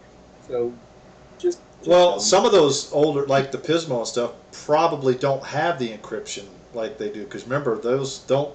They do. They just have the older Yes. encryption. Yeah, the But WEB. Yeah. the other problem is truthfully, unless you're running 802.11n or 802.11ac or better, Wi-Fi isn't exactly the most viable thing to be using because you are going right there. You're going to kill yourself speed-wise versus a cable. Because which machine had gigabit Ethernet? The G4, right? Yeah, That was the first G4 one? Sawtooth. So anything G4 or newer is going to automatically have gigabit Ethernet. Yeah. Now, granted, the computer probably can't translate the gigabit Ethernet as fast as, say, one of our newer ones, but that's still going to be 1,000 times faster than the 802.11b or 802.11g that came in that. Yep. Yeah. And even if those are you're good talking examples. 802, even if you're talking the original airport, that's even worse. What was that? 11 megs a second? 11 megabits a second. And they had 10-100. I know, like take the iMac that Steve has in the background. Those had 10-100 network cards in them. Yeah. Slow and painful by today's standards, but compared to Wi-Fi back then, that thing would Oh, yeah. flop. You know, Yeah, this thing is pretty zippy. and Macs have had network cards built onto their motherboards since 1989. So this is not really, this has never been networking has never been a huge issue for most of us. And PowerPCs, let's say Steve wants Wi-Fi on that iMac, the perfect candidate for that would be an Airport Express or an Airport Extreme or any Wi-Fi router that handles little guy. the bridge from his main router to that, and then from there Ethernet, because that box that he's holding will be handling all the encryption and decryption for it. Yeah. So the Mac will still get crappy speeds, but at least you got your full processor. It'll offload a lot of the work off of the processor. Yep. And actually, and it's a shame that Apple discontinued the airports. I have found the airports, all of the airports, not just the extremes and the ACs.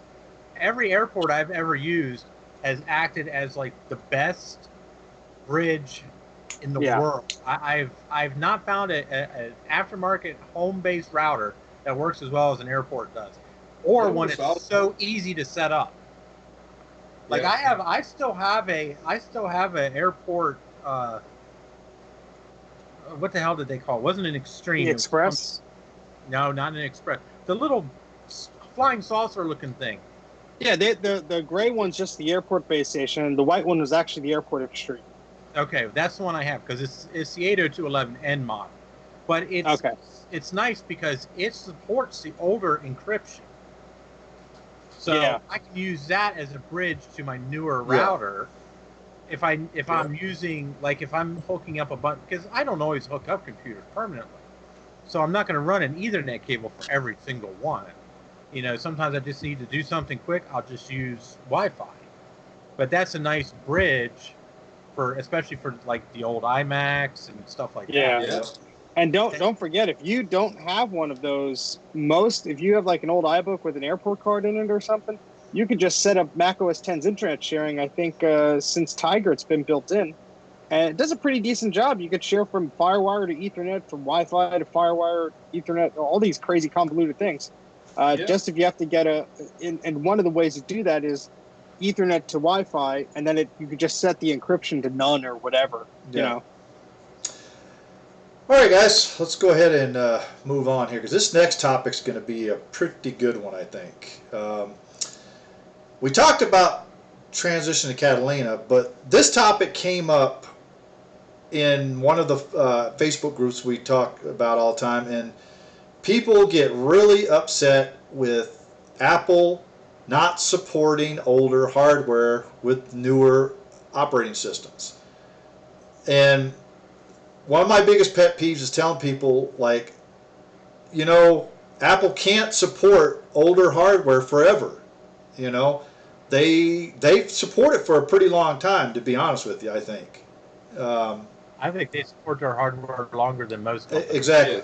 Now, I mean, I've heard people sit there and say, well, Windows 10 runs on old legacy hardware and stuff like that, but how crappy does Windows 10 run on that old hardware? Because I've run Windows 10 on some old. Yeah, and who's making the drivers for that old crappy hardware? For Exactly. See, that's the point. And a lot of people don't understand is that Windows versus Mac, or Mac OS, is that Windows has to basically cater to thousands upon thousands of different hardware combinations, whereas Mac OS only has to cater to a few. Because remember, Apple makes the hardware and the software to work together, whereas Microsoft doesn't. They have to make it work with everything. Okay, so here's the thing though, and this is my opinion on, you know, dropping older hardware, is it's got to happen at some time. Now, does that mean just because it's not supported on your computer, Catalina, does it mean you can't run on it? No. You have things like DOS Dude Patcher out there that you can actually get and run Catalina, Mojave, whatever on your older hardware. Okay? And thank God for that Yeah. patch. Now, the only thing is that if you have a problem with it, you cannot go to Apple and ask for help, because they're going to sit there and say, no, you're not running on a system that's supported. Sorry, we're not going to help you. Okay? Yeah. So that's what you got to deal with. And to be honest with you, trying to support older hardware, the more they keep putting in there to support that older hardware, the more bloated the operating system gets. So I could see the reason why Apple wants to drop it, because it's like a moving window. So they drop certain support and the operating system stays kind of slim, you might want to say. You know, it's not getting bloated and slow. And that's one of the biggest... It's not going to be like Windows. Well, yeah, and that's one of the biggest reasons why I switched from Windows to Mac OS, is because of the snappiness of the operating system. I mean, Windows just was getting sluggish and slow, and I think what really made me change was when Windows Vista came out. When Windows Vista came out, that's when I was just getting back into Mac OS, and I was like, you know what? Screw Microsoft, I'm going Mac. You know? Okay, well, here's the problem that people don't understand. Windows, okay, yeah, they support a lot more hardware, but Windows is also installed on 95% of the machines, and I'd say probably 50% of those machines are probably custom built, so God only knows what's in those. So, and Windows itself, the core operating system, does not support this stuff natively. That's what we have drivers for. And what people don't realize is Apple's software is the exact same way. The hardware has drivers.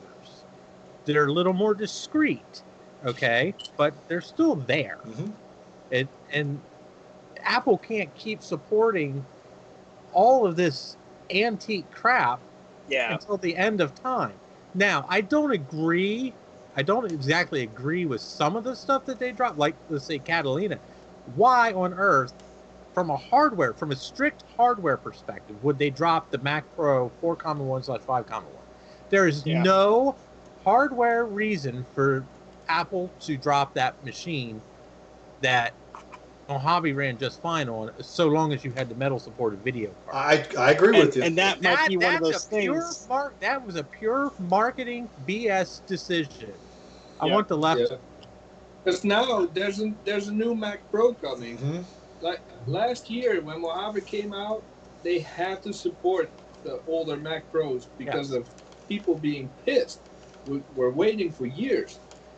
You know, now there's a new Mac Pro on the horizon, and even though our Mac Pros can run Catalina just as well as Mojave, they cut it off because they want people to move on to the new Mac Pro once it comes out. Exactly. But there's no hardware reason. The one thing I don't want to hear in this entire discussion is the words planned Oh, obsolescence. yeah. Because I do not. I don't believe in it either. I do not believe in it. But that's what I've heard Well, in some of these groups that we're in. I saw that planned obsolescence, and I made a comment on there, and then I got called, oh, do you work for Apple? I'm like, dude, do you watch MacYak? Because we beat on Apple constantly, okay? I mean, we don't agree with a lot of what Apple does. There's some things we agree with that Apple does, but I would say, what, 80% of the stuff we don't agree? Yeah. But I The only think people also that you see, plan and force obsolescence is you Mm-hmm. by forcing an operating system and software on your Mac that was not designed to handle Bingo. it. That's it. I think- you can run Tiger for the rest of your life and be fine on a G3. You make it obsolete by forcing Leopard on it, and then it runs like shit, and then you're not going to be happy with it, and then you're going to cry about it. But no, it's always the user that forces obsolescence, not. and you have to remember, Apple is super picky about things being perfect, especially when Jobs was there. If something didn't run buttery smooth, nope, we're not supporting that. Same thing happened with the iPad.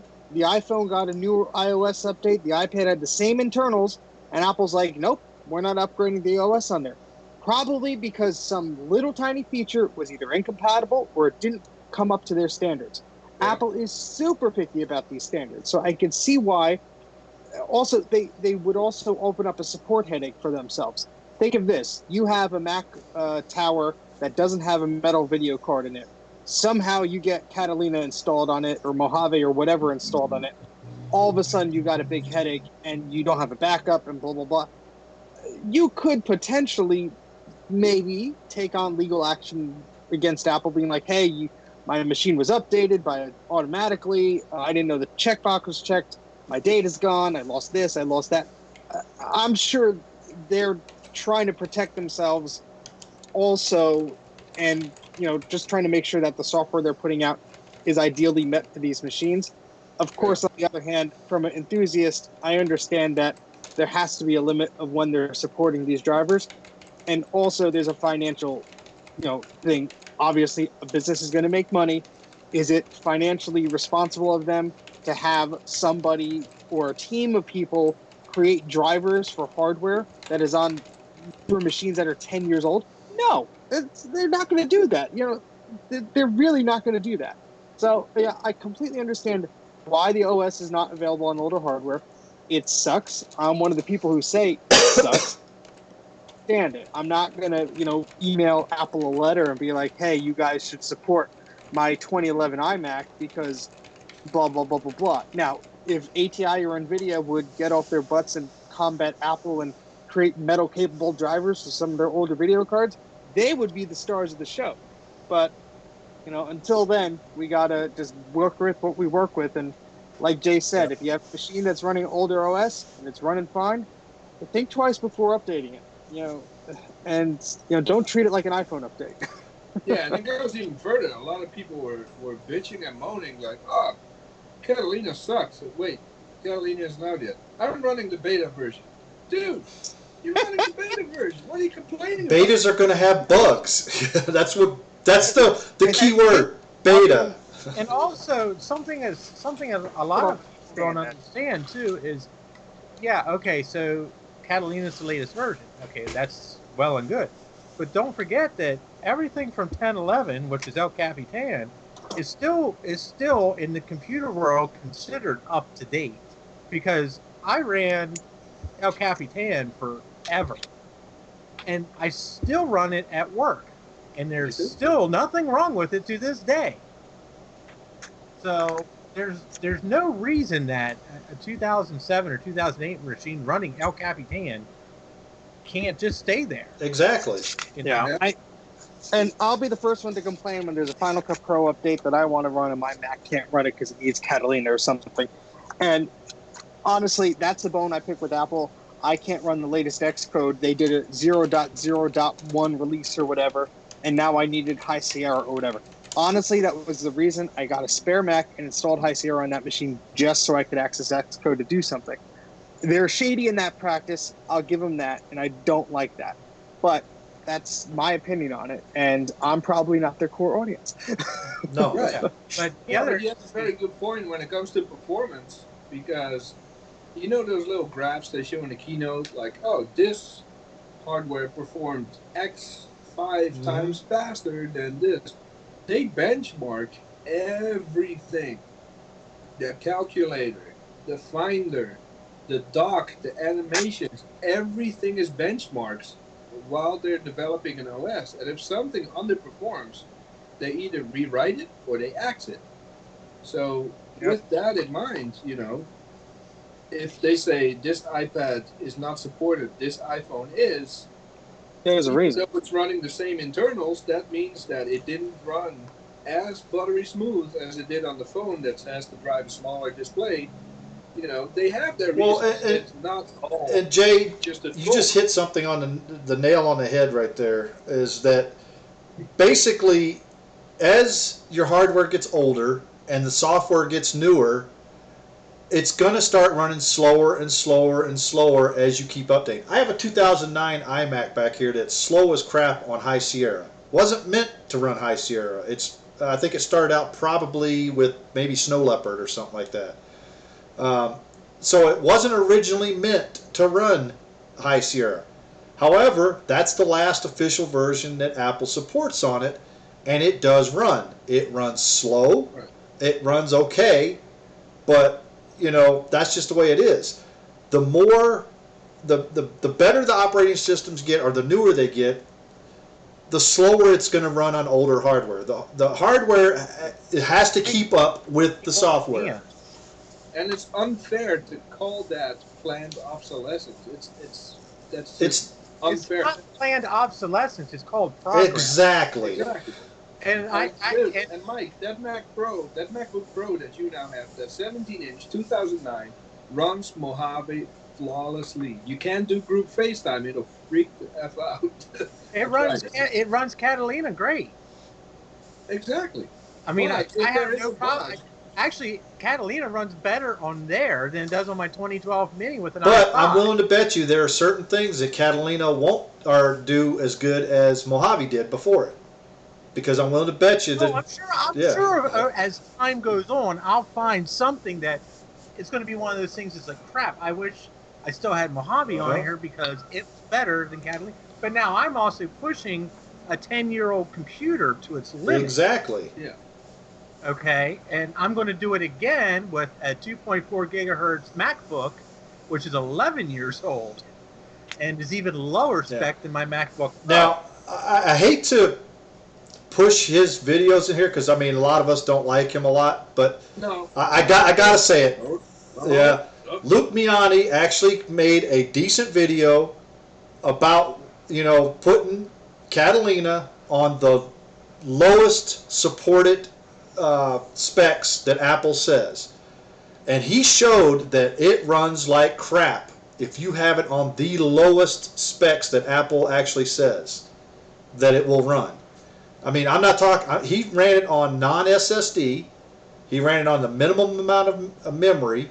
It's a pretty good video. It's probably one of his better videos because most of his videos suck, but that was actually one of his better videos. Okay, so like I said, I would check that one out because he actually did a pretty good analysis of putting Catalina on an older computer to see exactly how it would run. And if a lot of people would understand that the operating system, you're looking at a 10-year newer operating system than what that computer was designed for, that's the reason why it runs like crap, Now, would it be nice to have a toggle? Like, take the patcher from DOS Dude 1. He implements various tricks to get the operating system to install on even older hardware. That's one guy in his dorm room. He works with 2 other people. But you're not going to tell me that Apple, with all their resources available, can't figure this out in probably 15 minutes time. And when you install this on a 2009, it says, hey, this, and this is not going to work. So we disabled it for you.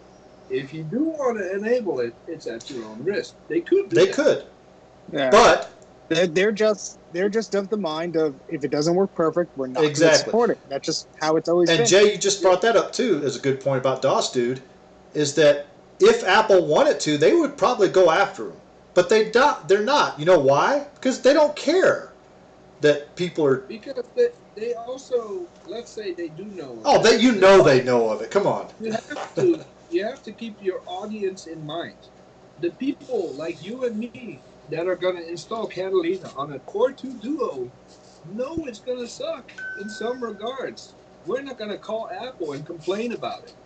So they don't mind. Yeah. You know, if his patcher would allow millions of people to install it on a G3 or G4, that would be pretty cool. And Apple would get flooded with phone calls and emails. They would go after him to shut that stuff down. Yeah. But they know what the audience is, you know. Yeah, but it's going to be people who's going to. Colin's not really rewriting any software. No, he's not. So therefore, they don't really have a lot to go on to shut him down, because he's not. Truthfully, he's modifying one file. That's what I'm talking about. If Apple wanted to, they could make it very hard for him to do what he's doing, but they're not. They could make it. Yes, they could make it hard, but it wouldn't be fine. It wouldn't be financially viable for them to go after him legally. Well, he's not selling anything. Yeah, he's not selling anything. He's not making any money. He's not really breaking any copyright. No, he's not. He's changing one file, and he's still including that same file in the installer. It's just basically telling macOS that these machines are supported, and when they're really not supposed to be. That's all. Yeah. And then he's updating some drivers to make, older hardware more compatible. That's all. I mean, he's not doing anything. No, and that I totally agree with what Colin's doing. I mean, and truthfully, I don't think Apple really gives two that's craps. yeah. It's that many more. If you look at this, it's that many more people who are using their product that will probably buy new Apple stuff later on. Exactly. And say, well, okay, we could shut this guy down, but it's keeping him in the ecosystem. We could make it impossible for this to happen. However, that would keep, let's say, 10,000 more people from using an Apple product and shoving them to the dark. Well, buying apps on the App Store, them on the Apple side, stuff. where they say, "Hey, this is pretty neat. I'm going to go out and buy a new MacBook." Or an iPhone or. Well, you look at it this way, Mike. It keeps them in the Apple ecosystem.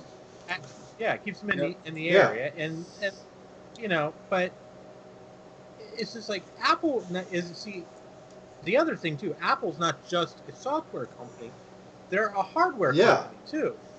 Whereas Microsoft is just software. Now, okay. No, they're hardware too now. They have their Surface. They're really pushing their. Well, Surface they have Xbox. But however, okay, Microsoft has to run Windows on more than just their own computer, whereas Apple is running it only on their computer. So unless you're running a Hackintosh. Well, I'm saying official. Okay, you can run Windows on any PC. Okay. Yeah. Including a Mac. Well, Intel Macs. So anything with an Intel processor can run Windows. So that copy of Windows has to be compatible for millions upon millions of different possible processor combinations, video card combinations. So yeah, of course, it's going to run on stuff from 10 plus years ago, because there's still a lot of that crap out there. Whereas Apple, on the other hand, first of all, you don't have to upgrade. People do because it doesn't cost them anything. But they have more control over what they want to be supported, because they know what works with their hardware. They know which video cards are going to work optimally with their computer. Yeah, okay? and they like to be Microsoft lenient. They has don't no idea what AMD processor you're going to run with what NVIDIA video card. So it has to work with everything from the lowest of the low to the highest of the high. Whereas Apple only has to work with Intel and AMD. Something from, Yeah, something from the I'd say the mid high end or the low high end to the highest end, whatever they're going to sell with this new Mac Pro they're coming out with. You know, so And Apple does a lot of shady stuff. They have a lot of shady business practices, but they do. screwing us with the operating systems, I do not think is one. No, it's not. I mean, they have their little tricks. Like I said, the 5.1 can easily support Catalina. They have a new piece of hardware coming out. They want to sell it.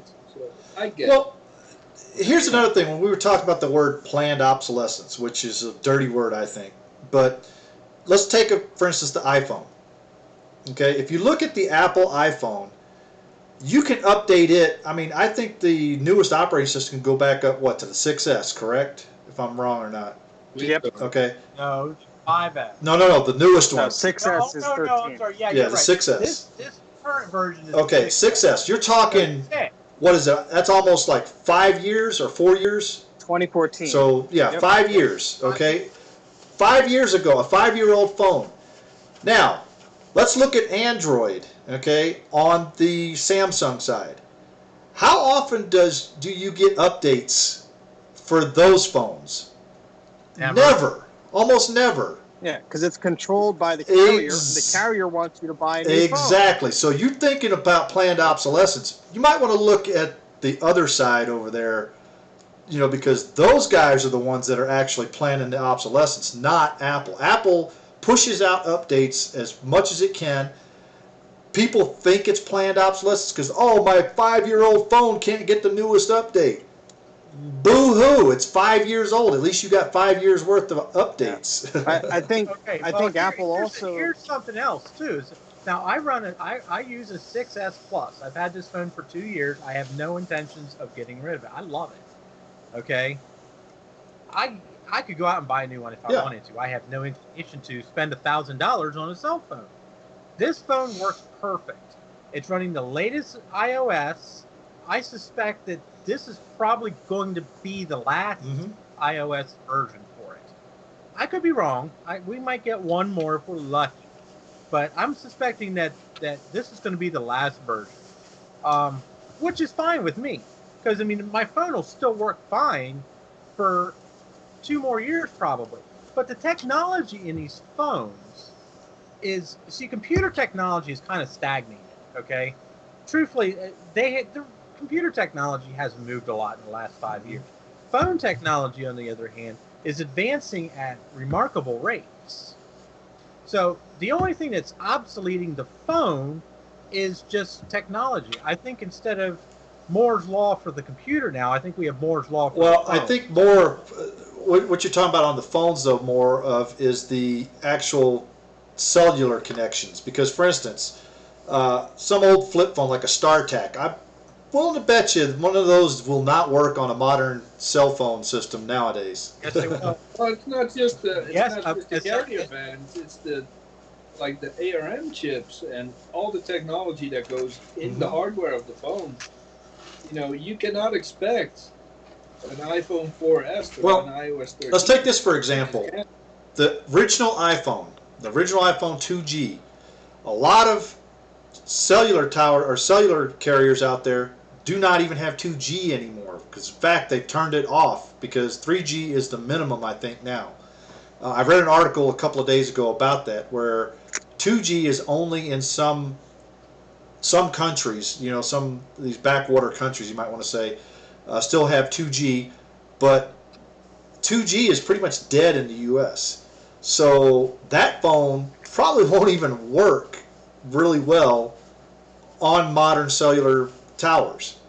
So that is obsolete, to be honest with you. But you're talking about a 10-year-old phone or 11-year-old phone. I think Apple does a good job in supporting older hardware. They could do a lot more if they wanted to. Absolutely. I would say 5.1 can run Snow Leopard to Catalina. That's an amazing spread of operating systems for one machine. Now, the one machine... Go ahead, Steve. I'm just saying, I would argue that the incentive for Apple to keep these older devices on the latest iOS 13, you have to look at the App Store. You have to look at Apple TV Plus, their music, and all these subscription models. They want you to have the latest stuff. So if they think it could run okay on a 6S, maybe it doesn't run everything. I think they have a heck of an incentive, especially considering how many millions of these devices they sell each year, to make it as compatible as possible, more than they do for the Mac. Because on the iPhone, they're selling more iPhones than they are Macs. Everybody has a phone, not everybody has a computer. And if they could sell you a music subscription, or they could sell you apps, which they get a cut of every app that is sold, I think there's a huge incentive for them to keep older iPhones around and updated, even if it's just with the bare minimum. Yeah. So I would say that, I'm seeing the trend that, that might be something that maybe with the 6S is supported next year. Maybe not. But, well, and like I was going to say, is I agree with Jay is that a lot of people they think that Apple is purposely doing this stuff, but they don't look at the big picture. They don't look and see how long Apple supports something before they drop it. And just because, and again, just because Catalina is not going to be supported on your older hardware doesn't mean that there's a workaround. I mean, it's just that Apple's not officially going to support it. I could run OS 10 on this thing, but they don't support it. Yeah. I'm sure that Apple has a logical reason in some respects on why they're not supporting certain machines. I mean, we already know why they're not supporting the cheese grater Mac Pros, because they're trying to sell more computers.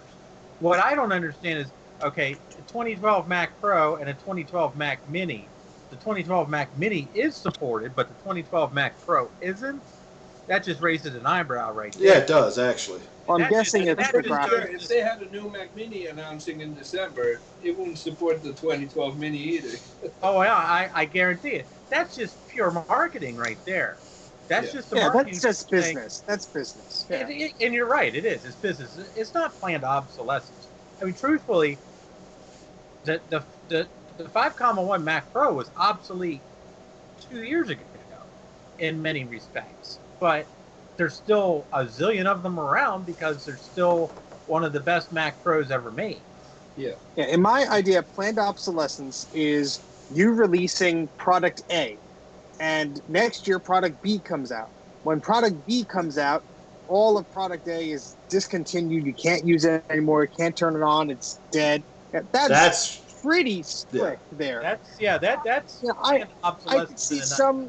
Yeah, I could see some arguments of some things that Apple has done that people may claim that is that or that, but you have to really look at all aspects of their business. They're there to make a profit. They're not there to make us fanboys happy when we're tinkering around with technology that's a decade old. Yeah. But the fact that the decade-old computer can still run Catalina, even though it's not official, is pretty impressive. Yeah, I'm very impressed at how well Catalina runs on my MacBook Pro. It's not the fastest thing in the world. It wasn't the fastest thing in Mojave, but it runs very well considering it's 10 years old. I can't. I have to get a metal video card. I don't think I can run Windows 10 on a 10-year-old PC with the same specifications as well as macOS. Yeah. I mean, I have Windows 7 on a Core 2 Duo at work with 8 gigs of RAM, which is almost spec'd exactly like my MacBook. And Windows 7 is horrible sometimes. Yeah. It just starts choking, So I can only imagine what Windows 10 would be like. So, bad. But let everybody believe what they want to believe. I mean, it's just, and the people who are talking about planned obsolescence are usually people who don't like Apple products, and they're always trying to find some kind of a fault. But I think Apple supports their product a lot longer than most PC companies do. I mean, go ahead and call up Dell and ask them why your Dell Dimension 810 from 2010 isn't running now, and they're just going to laugh at you. If I call up Apple right now and say, "Hey, my 2012 Mac Mini, just there's something kind of funky with it, running the new version of Catalina," they're going, "Okay, and that computer's perfectly supported," my iPhone 6s from 2014 still supported device. Now, not from a technical support standpoint, but still software supported, and hell, there's still companies selling these. Yeah, and that's an excellent point to make as we wrap this up. Is just like when Apple supports something, they support it. They're gonna, listen to your phone call. They're gonna respond to your support ticket at the Genius Bar, or whatever you do when you bring it into the store. They're gonna support it to a degree, and if it doesn't work, yeah, maybe they're gonna be like, oh well, that's an unsupported configuration, or use an old software or whatever. But they're generally gonna try and improve things. Yep. All right. Yeah, if I took my Mac Mini to a Genius Bar right now, it's a Catalina something, all right. I'll pay for $69. We'll look at it. If I went to, let's say there was a Dell store just for shits and giggles, and say I take in my 10-year-old Dell computer, my 6-year-old Dell computer, and said, hey, Windows 10 isn't, the new updated Windows 10 isn't running right on it. They're just gonna laugh at me and tell me to get the hell out. They say, why are you even using that piece of crap? So so it's apples and oranges, and there is, I'm sorry, planned obsolescence in the computer world. I don't think really exists. I don't either. All right, guys. So let's we got to get moving on here a little bit. So we're going to go ahead and close this topic out. We might have to revisit this later on because it sounds like a pretty good topic. Oh, we could probably go on. Oh yeah, we could drag this one on for hours. That's the reason why I said this one's going to take a little while, and it definitely took it. But anyways, we're going to move on to the news and rumors. And Steve, you put something in there, I think, didn't you? Yeah, I saw this posted on Twitter. There was a post made by someone. I'm sorry? Last minute. I saw you type it. No, but this was in the chat earlier.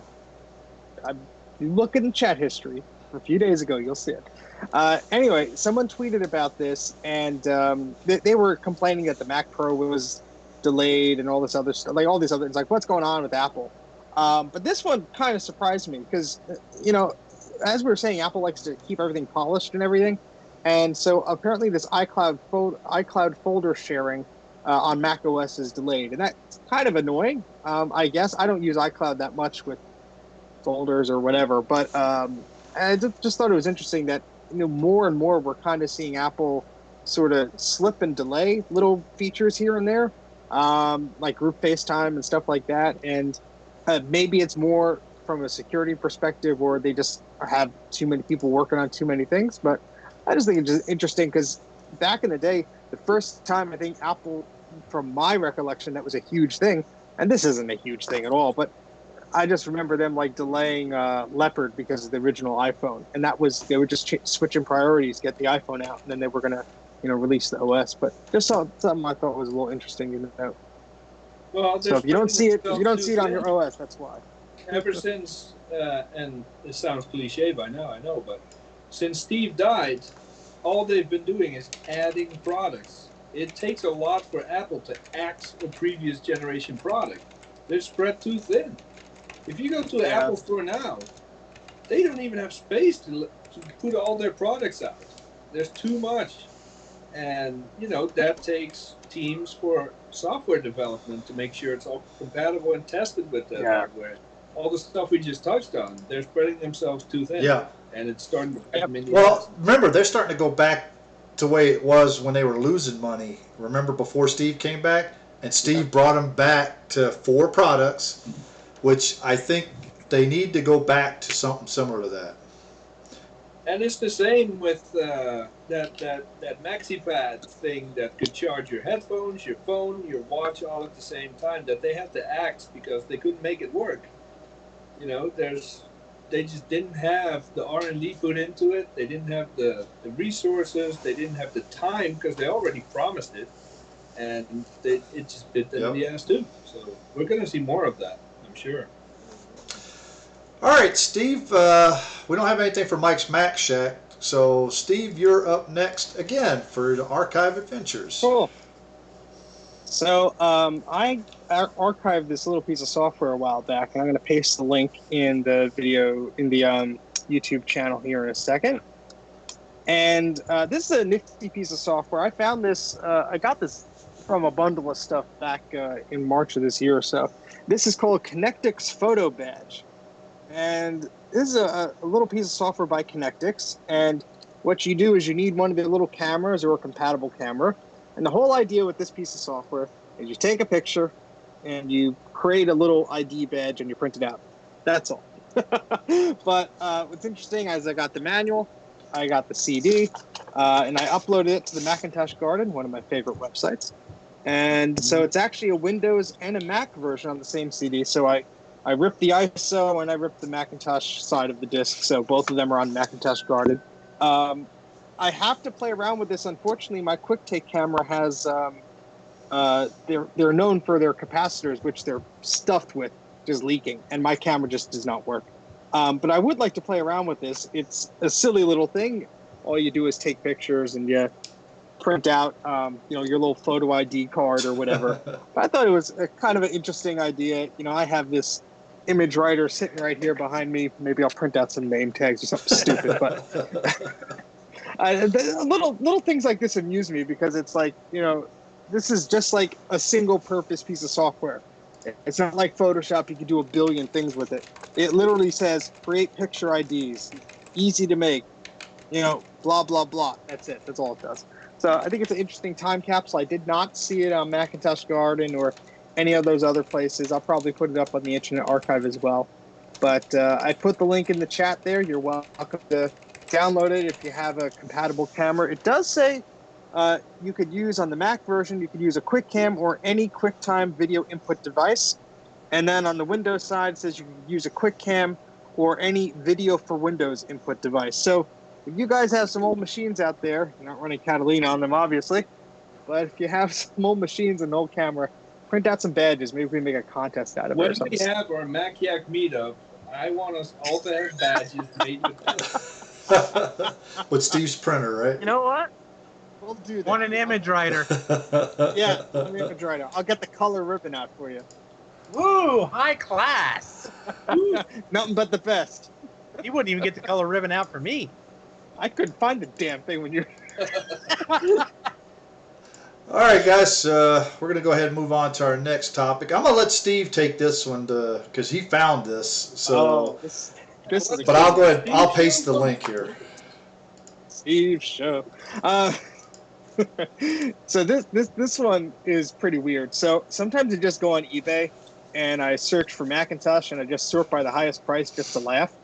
And you put the link in there. Yeah, there it is. So this is obviously a typo, unless this guy is just insane. But this is a DVD decoder card for a G3 series PowerBook. So back in the day, the video card didn't have enough oomph to decode that MPEG video signal on the PowerBook. So what they did was they invented this little card, and it's a PCI MCIA card. You plug it into your Mac, and you can decode video. And holy smokes, I just looked at his other items for sale.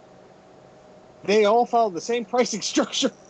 Yeah, I was just looking at that. He's got a 65-watt iBook power cord for 10 grand and a Palm Pilot USB kit for 10. He must be off his rocker. Holy you're smokes! looking at this the wrong way. It's not 10 grand. It's only $443 a month For 2 years. Yeah. Oh my goodness! I feel like messaging this guy, being like, I think your automated software is a little borked up there. Because he also has, I don't know what the better value is, guys. There's that DVD card for 10 grand, or he has a 13-inch MacBook 2.4 gigahertz plastic one with 2 gigs of RAM for only $9,000.99. $9,099.99, and only $32 shipping. So. Oh, this guy is smoking some good stuff. Yeah, what's scary is, oh my god, I wonder how much it's sold for. So that Palm Pilot Connect thing, it says one sold, one left. If I click on one sold, it does not tell me the price it's sold for. I am super curious. Someone got screwed. Someone's like, honey, what did you spend on our credit card? I swear, I thought it said $9.24. Where did our savings go? Yeah. Why is this eBay charge on there? Yeah, there's got to be some type of typo situation going on there, like it's an automated system or whatever. I don't know, but if you're signing other stuff that he's putting on there like that, it's. Well, what makes me think is, you know, those programs like iSale or iGarage Sale or whatever, where you sort of manage your own eBay stuff. I've been in weird situations where I was using those, and then eBay updates something in the back end, and when it actually lists the product, things look way Well, different. but I'm So looking I'd at be surprised if there's. but I'm looking at his description. Most people that use that type of software have a very long description and all kind of different stuff and everything. He's got Yeah. one line in there. It says "Works tested in a PowerBook Wall Street model." That's it for description. All right. Well, you guys place your bets. I'm going to message this guy. I'm going to click contact seller, and I'm going to basically say, I think you got a typo here, buddy. And we'll see what he says. With kind regards, Macyak. Okay. Hey, your favorite. He's been trying to sell that card because if you look at the revisions since February of this year. And it hasn't sold yet? That is unbelievable. Well, he put a buy it now price, I'm- then shipping terms, then a buy it now price. He changed the buy it now price like 3 times. Does it tell No, you it what doesn't was tell you what it originally? was. It just says revised information. I think maybe he's. Yeah. Well, let's see. So let me log into my eBay here, and I'll send him an email, message. We'll see. We'll see what he says. Let us know. Next week, you can update us. On the Yeah. results. Yeah. All right, guys. So we're just about done for the evening. So we're going to go to our last part of our shameless self-promotion. I'm going to start off this week because this is going to be my last week for a while hosting MacYak. I think Jay is going to take the reins over for at least about a month and a half. And the reason for that is Oh, whoa! We didn't say what he was smoking. Oh, that's right. So I can't like- fire out I what he's like, smoking because it ain't. I like the guy in the chat here. He's smoking up a ground up pump. Yeah, probably. I'm going to go with that. Yeah. I'm gonna say he took a DVD disc and crumpled it up and snorted that, and that's why he's selling the DVD decoder. He doesn't need it Yeah. anymore. But no, that's all right. As I was saying, Jay is probably going to be doing the streaming here, so it may not work as good. So expect bugs. Problems. Expect drop frames. Expect shows not to happen at all. Expect us to just be off the air for about a minute. Yeah. But I'm going to try. We're still gonna try. I know we will not have a show on the 31st because Jay is going to be trick or treating, and I'm going to have all of my stuff packed up by then, because I'll be trick or treating. because I am moving across country. I'm moving to Virginia, Fairfax, Virginia, as a matter of fact. So there I actually will have better internet than I have here. I will have BIOS, baby. I will have FiOS gigabit. It's going to be 800 up, 900 down. We'll do some tests at your house. Exactly. Some LAN parties. So I'll be moving. So I will try to get on via Skype at least to participate a little bit. We'll see how that goes. But Jay will have the reins for this. So you might see some testing this weekend or something where Jay is doing some testing. So other than that, that's all I've got for right now. So what about you there, Mike? I don't know. I'm not saying that because we're having some family issues right now, so I don't exactly know what's going to happen with me here. I still have to finish up the PowerBook video. It's still laying in pieces on my workbench down at the garage. It's just I'm still waiting on the PowerBook upgrade. Yeah, part 2. I know. That's what I just said. I said it's still sitting in pieces. I can barely hear. No, I can hear him. It's I can still hear him sitting fine. in pieces. Did you hear me now? Yes, this Need is much headphones, better. Jay. So anyway, yeah, I still got to finish that. And then after I finish that, I have no bloody idea what I'm going to do because, truthfully, I'm out of stuff to do. If anybody wants to donate something to me, that's fine. I'm still waiting on parts for my LC575. Yes, Greg did send me some links to some parts, but I'm not paying like $45 parts for you need? an edge connector. Oh, You know. it's still that edge. All right. This weekend. I'm looking for mine. You have my word. That's the only part that I need to get that damn thing up and running and like usable. I At literally this have point in one time- brand At this new in a point in freaking time, box I'd even somewhere. take an external SCSI hard drive. Because that's I- something with those old machines, you can actually run it. It's external SCSI hard drives as your main hard drive. Do it from a freaking external zip drive if you wanted to. Won't be That's fast, true. it'll work. Yeah, actually, as old as that thing is, I probably, well, I don't know, 100 megs is, yeah. Oh, daisy chain it. Make a 1 terabyte RAID, Yeah, a 1 you know gigabyte what? RAID out of 10. No, I'm just thinking of like how much space Mac OS would use, and yeah, you could slow as crap, but you could do it. You could do it, and then just wait for, as soon as you get it working fine, click a death. You'll be good. Yep. That's true. All right, Jay, how about you, man? Fine. Where to begin? I just received capacitors. I'm gonna try to recap what's that thing called? Centris 610. Yeah, that one. So I got some caps for that. Last week, right before the show, I got it from recycling. I fired it up. Several of the caps blew, and my whole office smelled like fish for about 4 days. So I took all those caps off, and I'm gonna put some new ones on, see if I can fix it up, and just to say I've done it once, you know. I got video. No, I'm not. Come on. I got some stuff from the recycling bin today. 17-inch ADC display, bunch of keyboards, those little round Pro speakers. So I'm going to be playing with that. Apart from that, you know, it's busy season, so busy at work. Might not have a lot of time to do stuff. And I still haven't cleaned my office. Yeah, I see that. And Steve. So I've made tremendous progress on my iMac video. That's why it's here. It's up and running. Switch gears a little bit to the Bondi iMac, which, knock wood, has been working pretty good for me. I'm sorry, Bondi. I keep saying the stupid thing wrong. The guy got me in the comment section of my last video about that. Anyway, it's working good. Hope to finish editing the video by this weekend. So Patreon people will see it probably by this weekend. I'll be releasing by Tuesday or Wednesday next week. But it's been a lot of fun tinkering around with this machine. And all the accessories and things I'm throwing at it. So if you've seen my Instagram, there's been no shortage of follies and issues plaguing me with this so far. At least you got a buck now. Yep, I found my puck mouse. I'm like, where is it? It was attached to the keyboard that I put over there. So I for some reason had, just 2 of these keyboards lying around, and I'm like, where did I put the puck mouse? And sure enough, it's attached to the other one. So that's what I'm doing. Hopefully you'll see some stuff from me soon. All right, good. All right, guys, so we're going to wrap it up tonight. As always, we do have a Discord server that you can come and join. So make sure you like, subscribe, both YouTube, Facebook, and we follow us on Twitter. That's Twitter handles at MacYak Podcast.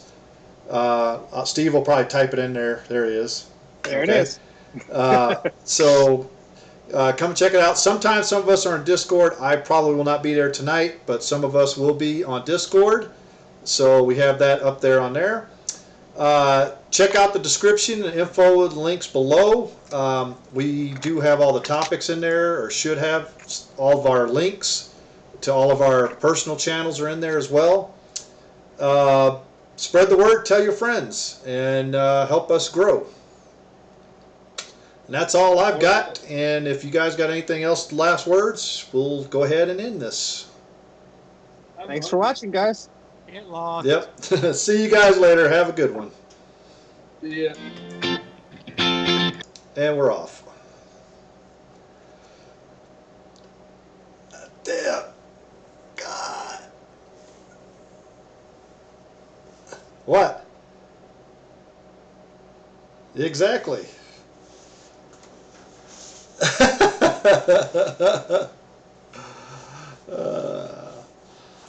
I'm also going to be close to Steve.